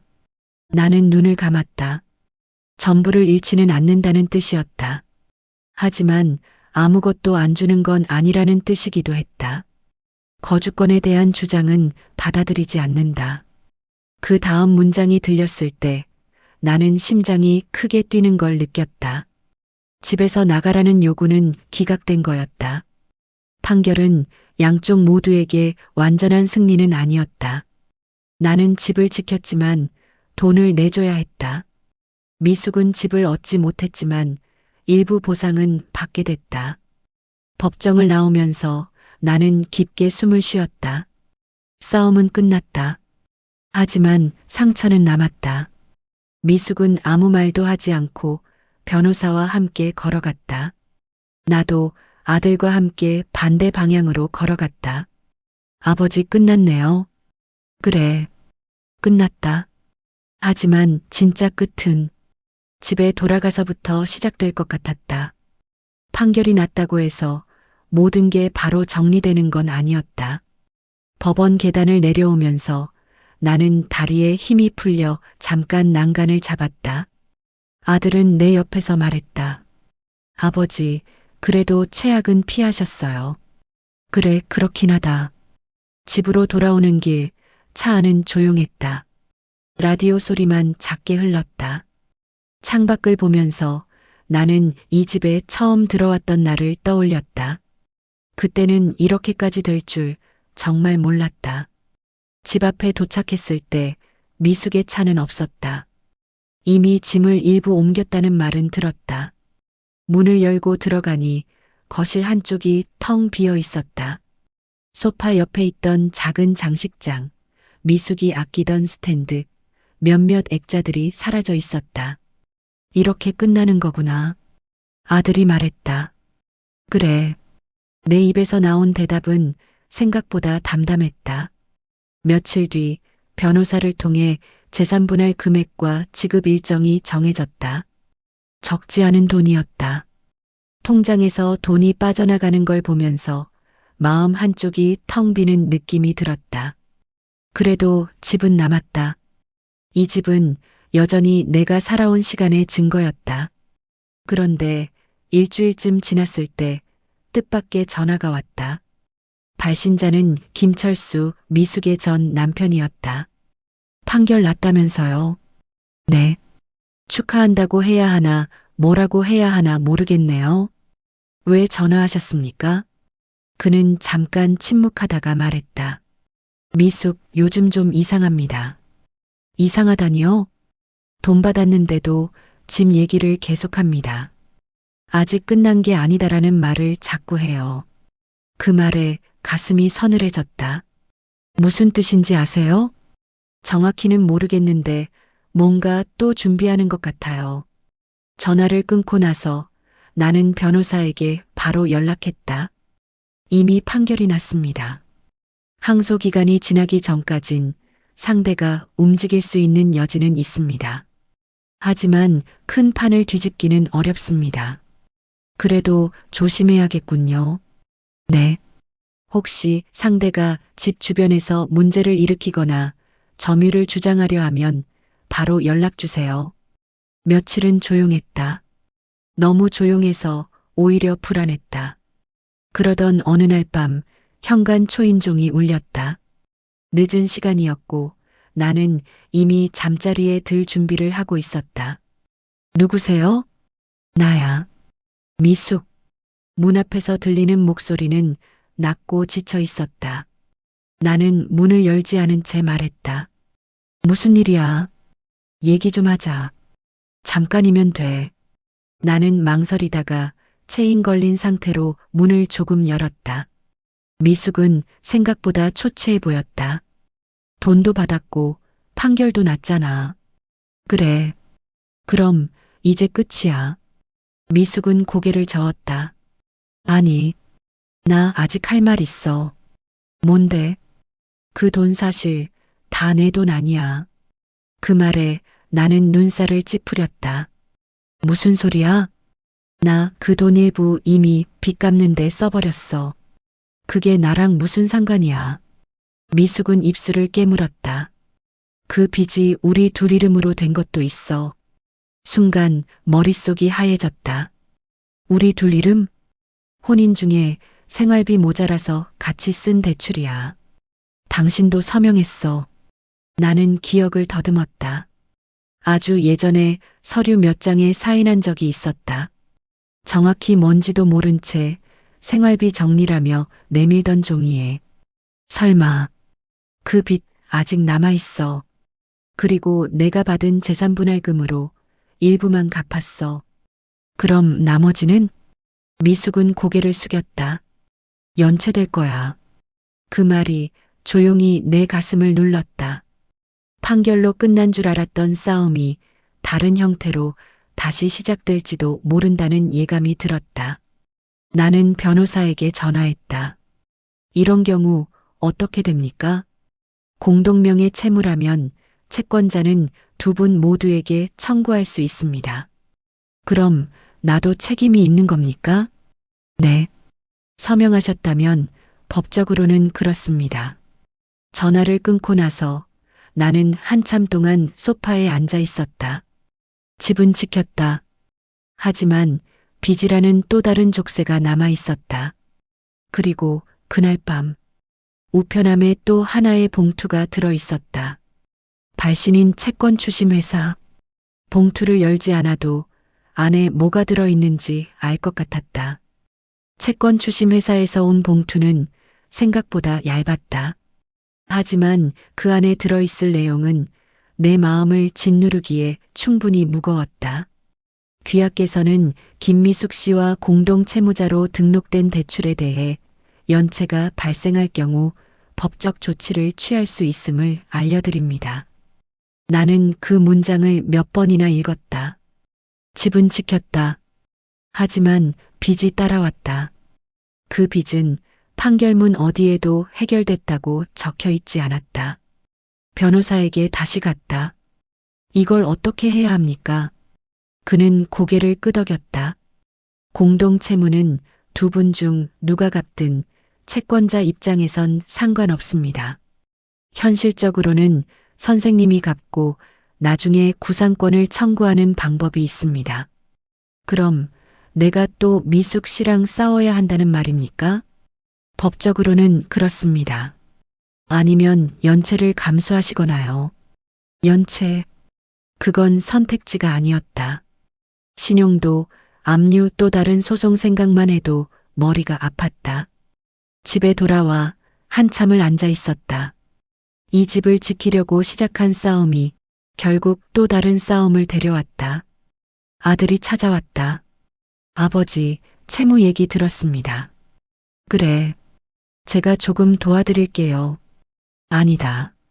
나는 고개를 저었다. 너까지 끌어들이고 싶지 않다.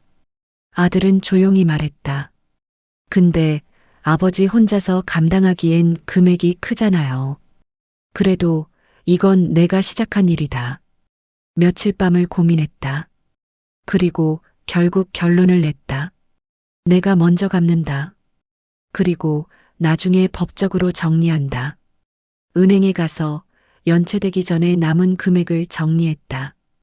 통장에서 큰 돈이 빠져나가는 걸 보면서 마음이 텅 비는 느낌이 들었다. 하지만 동시에 묘하게도 숨이 조금 트이는 기분도 들었다. 최소한 또 다른 추심 봉투에 떨 필요는 없으니까. 그날 저녁 나는 미숙에게 문자를 보냈다. 공동대출, 내가 다 갚았다. 나중에 내 몫은 법적으로 정리하자. 잠시 후 답장이 왔다. 미안해. 고맙고 미안해. 그 짧은 문장이 왠지 더 씁쓸했다. 며칠 뒤 변호사에게 다시 갔다. 구상권 청구 준비해 주세요. 네. 이미 자료는 충분합니다. 소송 서류를 준비하면서 변호사가 말했다. 이건 상대 쪽에서도 피하기 어렵습니다. 판결까지 갈 가능성이 큽니다. 나는 고개를 끄덕였다. 이제 정말 마지막입니다. 집으로 돌아오는 길 해가 지고 있었다. 노을이 벽에 길게 비쳤다. 이 집에서 나는 웃기도 했고 울기도 했다. 그리고 싸우기도 했다. 이제는 좀 조용해졌으면 좋겠다. 그게 솔직한 마음이었다. 며칠 뒤 아들이 말했다. 아버지, 미숙 아주머니 집 근처로 이사 왔다고 합니다. 뭐? 아마 구상권 소송 때문에 대응하려는 것 같아요. 나는 창밖을 한참 바라봤다. 싸움은 아직 완전히 끝나지 않았다. 하지만 이번에는 도망치지 않기로 했다. 집을 지켰듯이 내 삶도 끝까지 정리하기로. 구상권 소송 서류가 접수됐다는 통지를 받았을 때 나는 생각보다 담담했다. 이미 한 번 큰 전쟁을 치렀기 때문인지 이번 싸움은 오히려 마무리를 위한 절차처럼 느껴졌다. 변호사가 말했다. 이번 건은 구조가 단순합니다. 공동 채무를 선생님이 전액 상환했으니 상대방 몫을 돌려받는 겁니다. 미숙 씨가 버티면요? 버티더라도 판결로 갈 가능성이 큽니다. 다만 중간에 합의 제안이 올 수도 있습니다.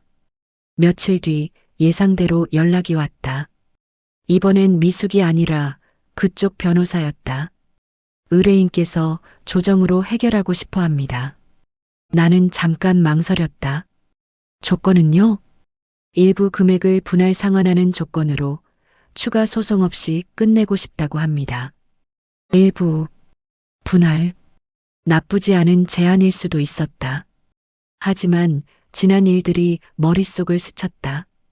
그 제안 서면으로 주세요. 그리고 제가 직접 만나서 이야기하겠습니다. 며칠 후 조정실에서 다시 마주 앉았다. 이번엔 예전처럼 날 선 공기는 아니었다. 미숙은 많이 지쳐 보였다. 눈밑이 퀭했고 어깨도 축 처져 있었다. 정호 씨, 그녀가 먼저 입을 열었다. 미안해. 진짜로. 나는 아무 말도 하지 않았다. 그녀가 말을 이었다. 나 솔직히 너무 무서웠어. 나이 들어서 집도 없고 돈도 없고 그 생각만 하면 사람이 이상해지더라. 그래서 남의 걸 자기 거라고 생각해도 된다는 거냐? 내 목소리는 생각보다 차분했다. 아니, 그런 뜻은 아니야. 근데 그땐 그게 내 인생을 지키는 길인 줄 알았어. 조정위원이 끼어들었다. 두 분 감정은 잠시 접어두고요. 현실적인 합의안을 이야기합시다. 미숙 쪽 변호사가 말했다. 의뢰인은 전체 금액의 60%를 3년에 걸쳐 분할 상환하겠다고 합니다. 나는 고개를 저었다. 100%입니다. 그리고 기간은 2년. 조정실 안이 잠깐 조용해졌다. 미숙이 나를 봤다. 그렇게 하면 난 못 버텨. 그럼 법원에서 판단받자. 그 말이 나오는 순간 나도 조금 놀랐다. 예전 같으면 한 발 물러섰을지도 모른다. 하지만 지금은 끝을 보겠다는 마음이 더 컸다. 미숙은 한참을 말이 없었다. 그러다가 아주 작은 목소리로 말했다. 그럼 조건 하나만. 뭔데? 이 집 문제 완전히 끝내줘. 더 이상 서로 엮이지 않게. 나는 그 말을 곱씹었다. 사실 그게 나도 원하는 거였다. 좋아. 대신 상환 일정 어기면 바로 강제 집행 들어간다. 미숙은 고개를 끄덕였다. 알겠어. 조정은 그 자리에서 정리됐다. 전액 상환, 2년 분할. 그리고 서로에 대한 추가 민형사상 청구는 없다는 조건. 조정실을 나오면서 미숙이 나를 불렀다. 정호 씨, 왜? 그래도 같이 살았던 시간 전부 거짓은 아니었어. 나는 잠깐 멈췄다가 말했다. 나도 그렇게 믿고 싶다. 그게 우리가 나눈 마지막 대화였다. 집으로 돌아오는 길 해가 지고 있었다. 나는 창문을 열고 오래된 집 안공기를 바꿨다. 가구 몇 개를 옮기고 커튼도 바꿨다.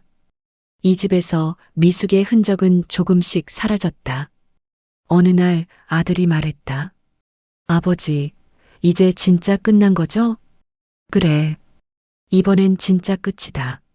물론 완전히 잊을 수는 없을 것이다. 하지만 나는 다시 내 삶으로 돌아오고 있었다. 아침에 일어나 마당을 쓸고 커피를 마시고 가끔은 아내 사진 앞에서 한참을 서 있다가 미안하다라고 말하는 그런 삶. 이 싸움이 나에게 남긴 건 돈보다도 사람을 보는 눈과 내 것을 지키는 법이었다. 그리고 하나 더. 외로움 때문에 아무 손이나 잡으면 안 된다는 것. 이제 나는 혼자다. 하지만 예전처럼 무섭지는 않다. 적어도 이 집에서의 시간은 다시 내 것이 되었으니까. 조정이 끝난 지 6달이 지났다. 미숙은 약속한 대로 매달 날짜를 맞춰 돈을 보내왔다. 금액은 크지 않았지만 그 규칙적인 입금 알림이 오히려 나를 안심시켰다. 더 이상 연락은 없었다. 나도 하지 않았다. 그렇게 우리는 정말로 서로의 삶에서 빠져나오고 있었다. 집은 조금씩 달라졌다. 미숙이 쓰던 방은 서재로 바꿨다. 낡은 책장을 들여놓고 아내 사진이 있던 액자를 책상 위로 옮겼다. 처음엔 사진을 보는 것도 힘들었는데 이제는 그 앞에 서면 괜히 마음이 차분해졌다. 당신, 나 좀 혼냈겠지. 혼잣말처럼 중얼거리면 이상하게도 마음이 조금 가벼워졌다. 아들은 가끔 와서 이것저것 고쳐줬다.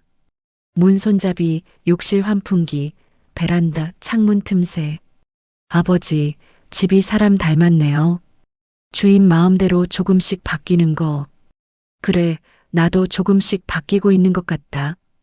딸은 어느 날 조심스럽게 물었다. 아버지, 이제 좀 괜찮아요? 응. 아직 완전히는 아니지만 예전처럼 무너지지는 않아. 그 말은 거짓말이 아니었다. 완전히 괜찮아지는 날은 아마 오지 않을지도 모른다. 하지만 버틸 수 있는 정도는 됐다.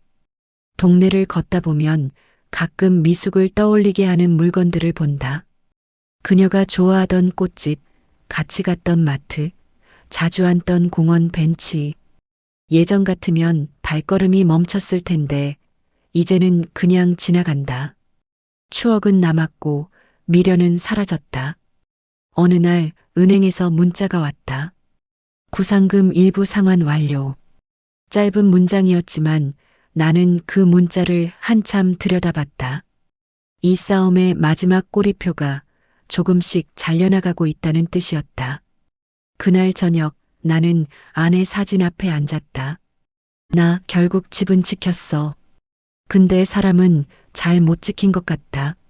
사진 속 아내는 아무 말도 하지 않았다. 그래도 이상하게 위로받는 기분이 들었다. 나는 이제 다시 혼자다. 아침에 일어나 커피를 내리고 신문을 보고 마당을 쓸고 저녁에는 TV를 끄고 불을 끈다. 예전과 다른 건 외로움을 대하는 태도였다. 예전엔 외로우면 누군가를 붙잡아야 한다고 생각했다. 지금은 외로우면 그냥 조금 느리게 하루를 보내면 된다는 걸 안다. 동네 경로당에서 바둑을 두는 날도 있고 혼자 버스를 타고 종점까지 가는 날도 있다. 특별한 일은 없지만 마음은 예전보다 조용하다. 가끔 이런 생각이 든다. 그때 내가 조금만 더 천천히 결정했다면 달라졌을까? 하지만 곧 고개를 저은다. 이미 지나간 일이다. 그리고 그 일을 통해 나는 나를 지키는 법을 배웠다. 이 집은 여전히 여기 있다. 벽에 남은 작은 흠집들, 바닥에 오래된 자국들, 창문 너머로 들어오는 오후 햇빛까지. 이 집은 내가 살아온 시간의 흔적이다. 그리고 이제 다시 내가 살아갈 시간의 자리다.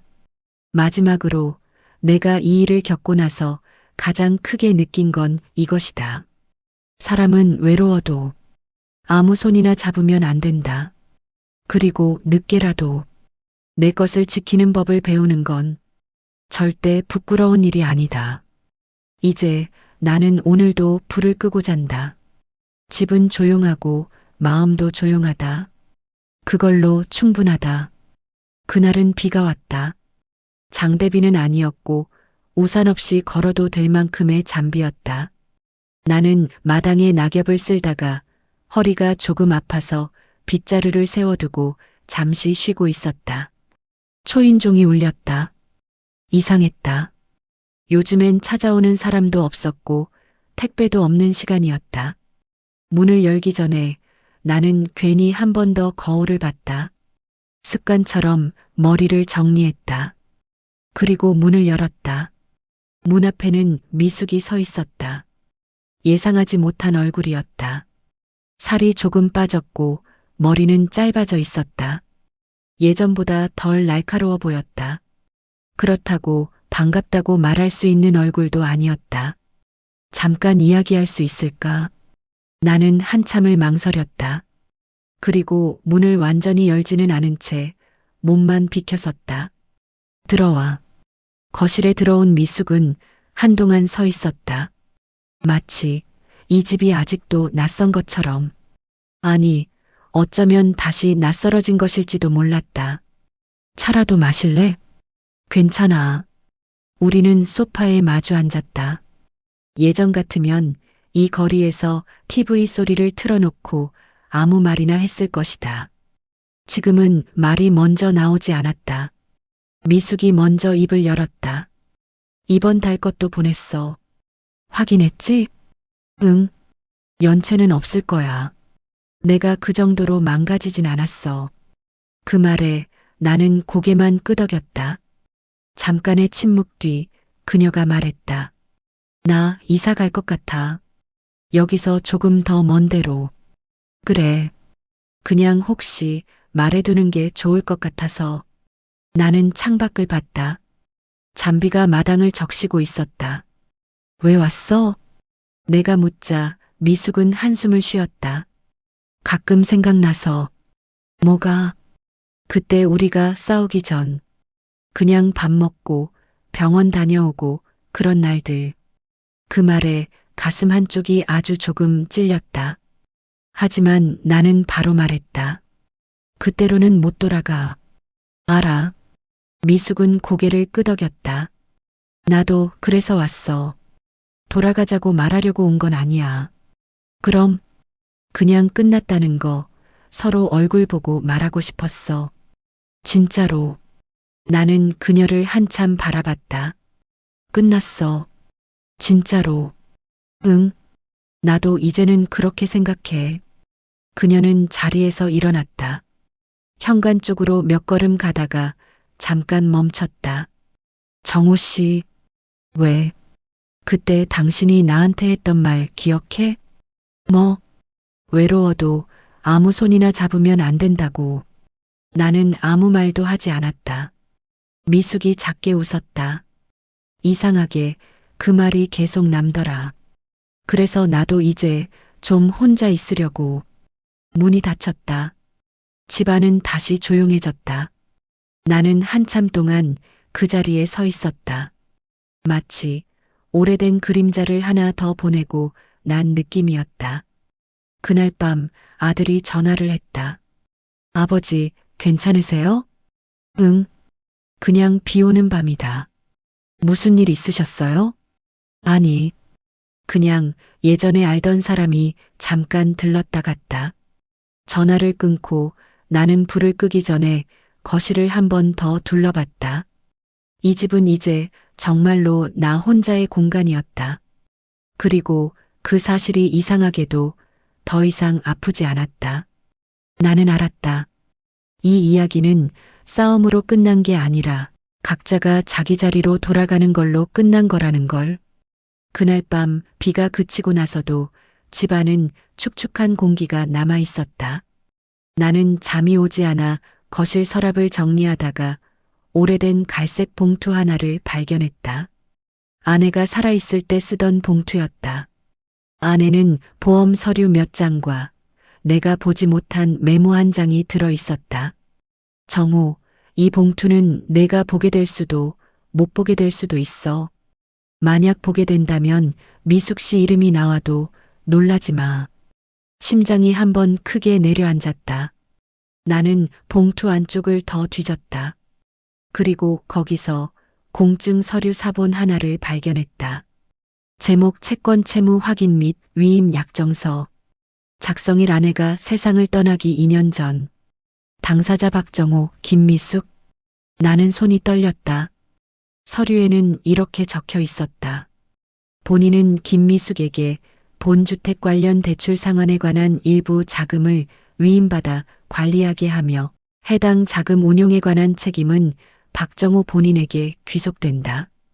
쉽게 말하면 내가 미숙에게 대출 상환 관리를 맡긴다는 내용이었다. 그런데 날짜를 보니 우리가 결혼하기 훨씬 전이었다. 이게 뭐지? 그때 메모지 뒷면에 아내의 글씨가 이어져 있었다. 내가 아프고 내가 지쳐 있을 때 미숙 씨가 병원 일, 돈 정리, 이것저것 많이 도와줬어. 그래서 혹시 나한테 무슨 일 생기면 당신 혼자 감당 못할까봐 미리 부탁해 둔 거야. 나는 그 자리에 주저앉았다. 미숙은 단순히 뒤늦게 나타난 재혼 상대가 아니었다. 아내가 직접 선택한 관리자 같은 사람이었다. 그럼 지금까지의 싸움은 뭐였지? 다음 날 나는 변호사에게 이 서류를 들고 갔다. 그는 한참을 읽더니 표정이 바뀌었다. 이건 꽤 큽니다. 무슨 뜻입니까? 상대 쪽이 주장한 기여보다 훨씬 강한 사전 위임 관계 정황입니다. 그리고 이게 사실이면 일부 자금 운용의 주체가 미숙 씨였다는 뜻도 됩니다. 그럼 그동안 네, 통장에서 빠져나간 돈들, 그리고 일부 대출 상환 흐름 무단 인출이 아니라 위임 관리였다고 해석될 여지가 생깁니다. 내 머리가 멍해졌다.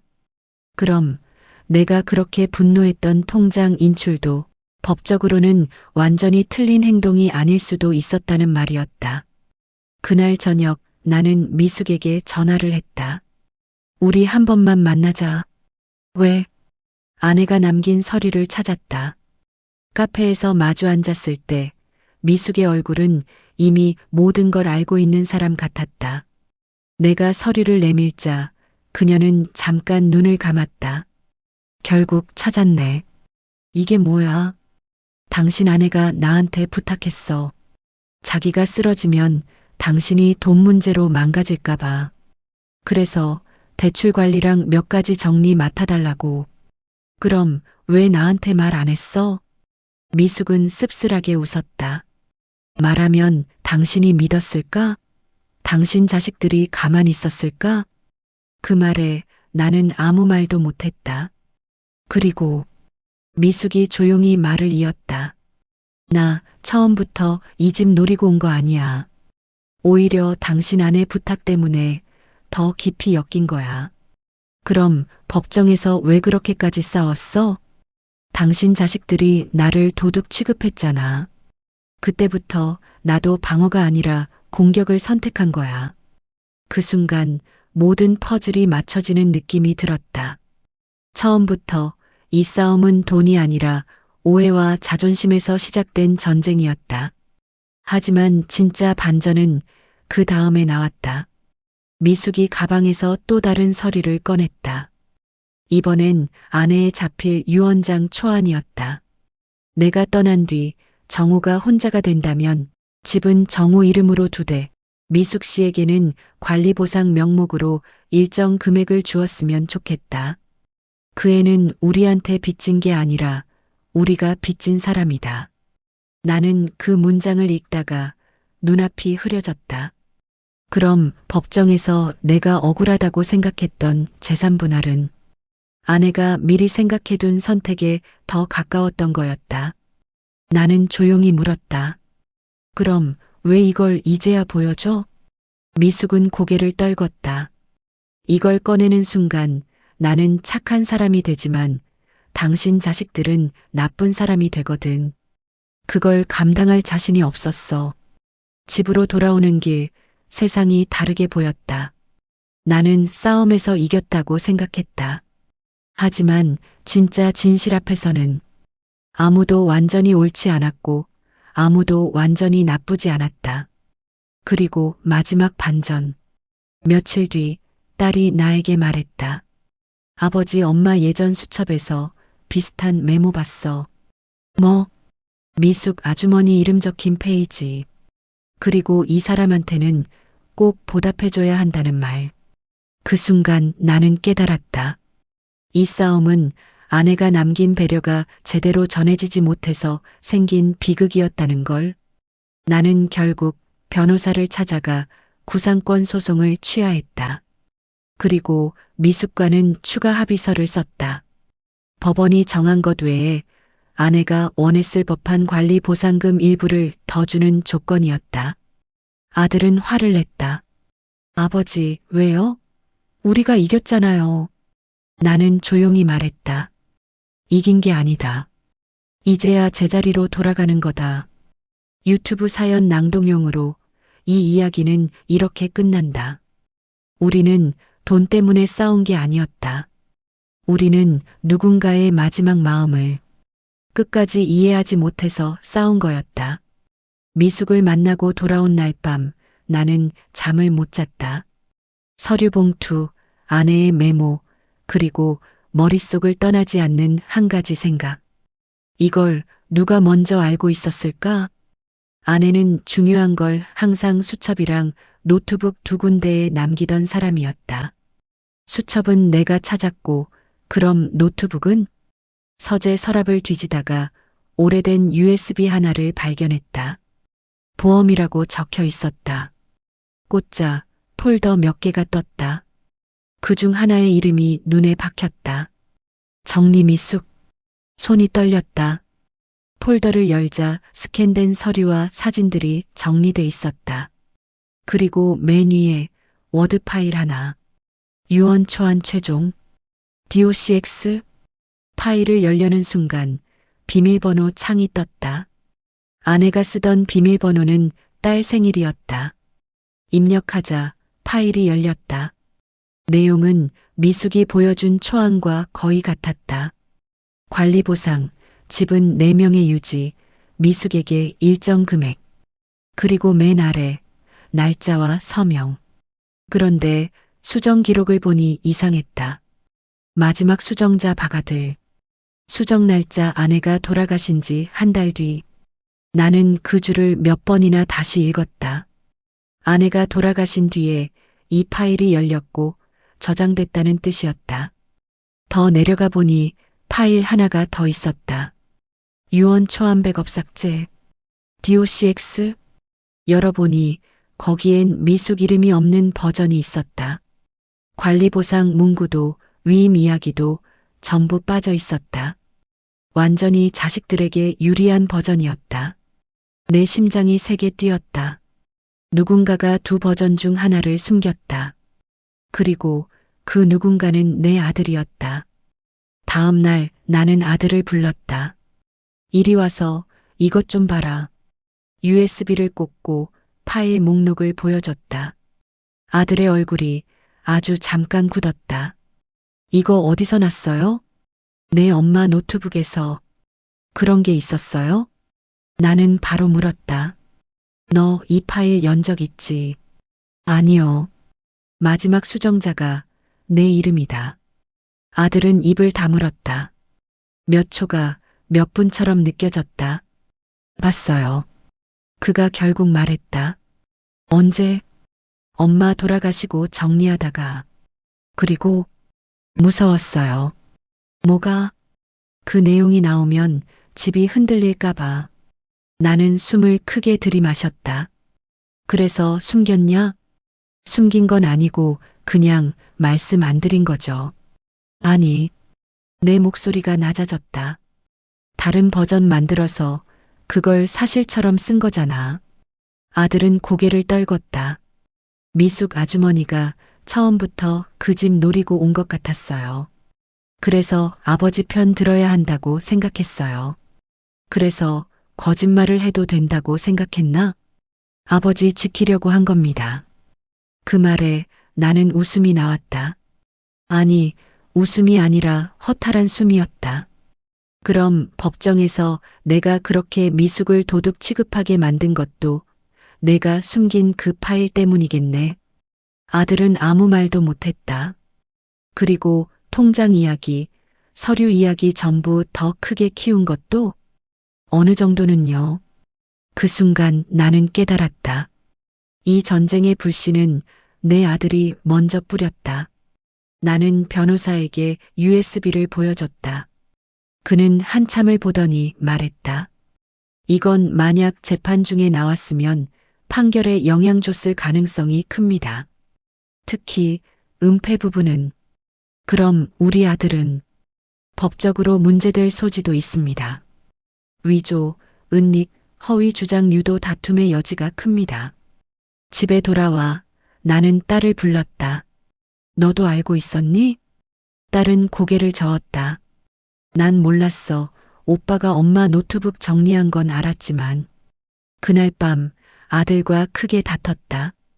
너 이 집 지키겠다고 내 아버지를 거짓말쟁이로 만들었어.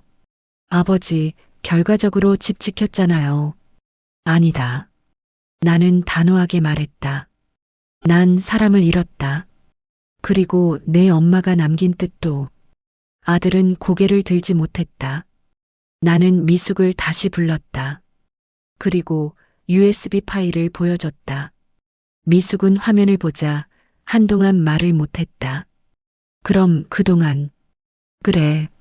내가 악당이 된 데엔 우리 아들이 숨긴 진실이 있었다. 미숙은 눈을 감았다. 난 그래서 더 세게 나왔어. 내가 도둑이 된 기분이었거든. 나는 그 자리에서 구상권 소송을 취하했다. 그리고 아내의 유언 초안에 따라 추가 합의를 했다. 집에 돌아와 아들에게 말했다. 난 너를 고소하진 않겠다. 아들이 놀라서 고개를 들었다. 대신 하나 약속해라. 뭐든지요. 다시는 지킨다는 말로 거짓말하지 마라. 그건 보호가 아니라 폭력이다. 아들은 울었다. 처음으로. 이 이야기가 마음에 남으셨다면 구독과 좋아요로 응원해 주세요. 다음 사연도 정성껏 준비하겠습니다.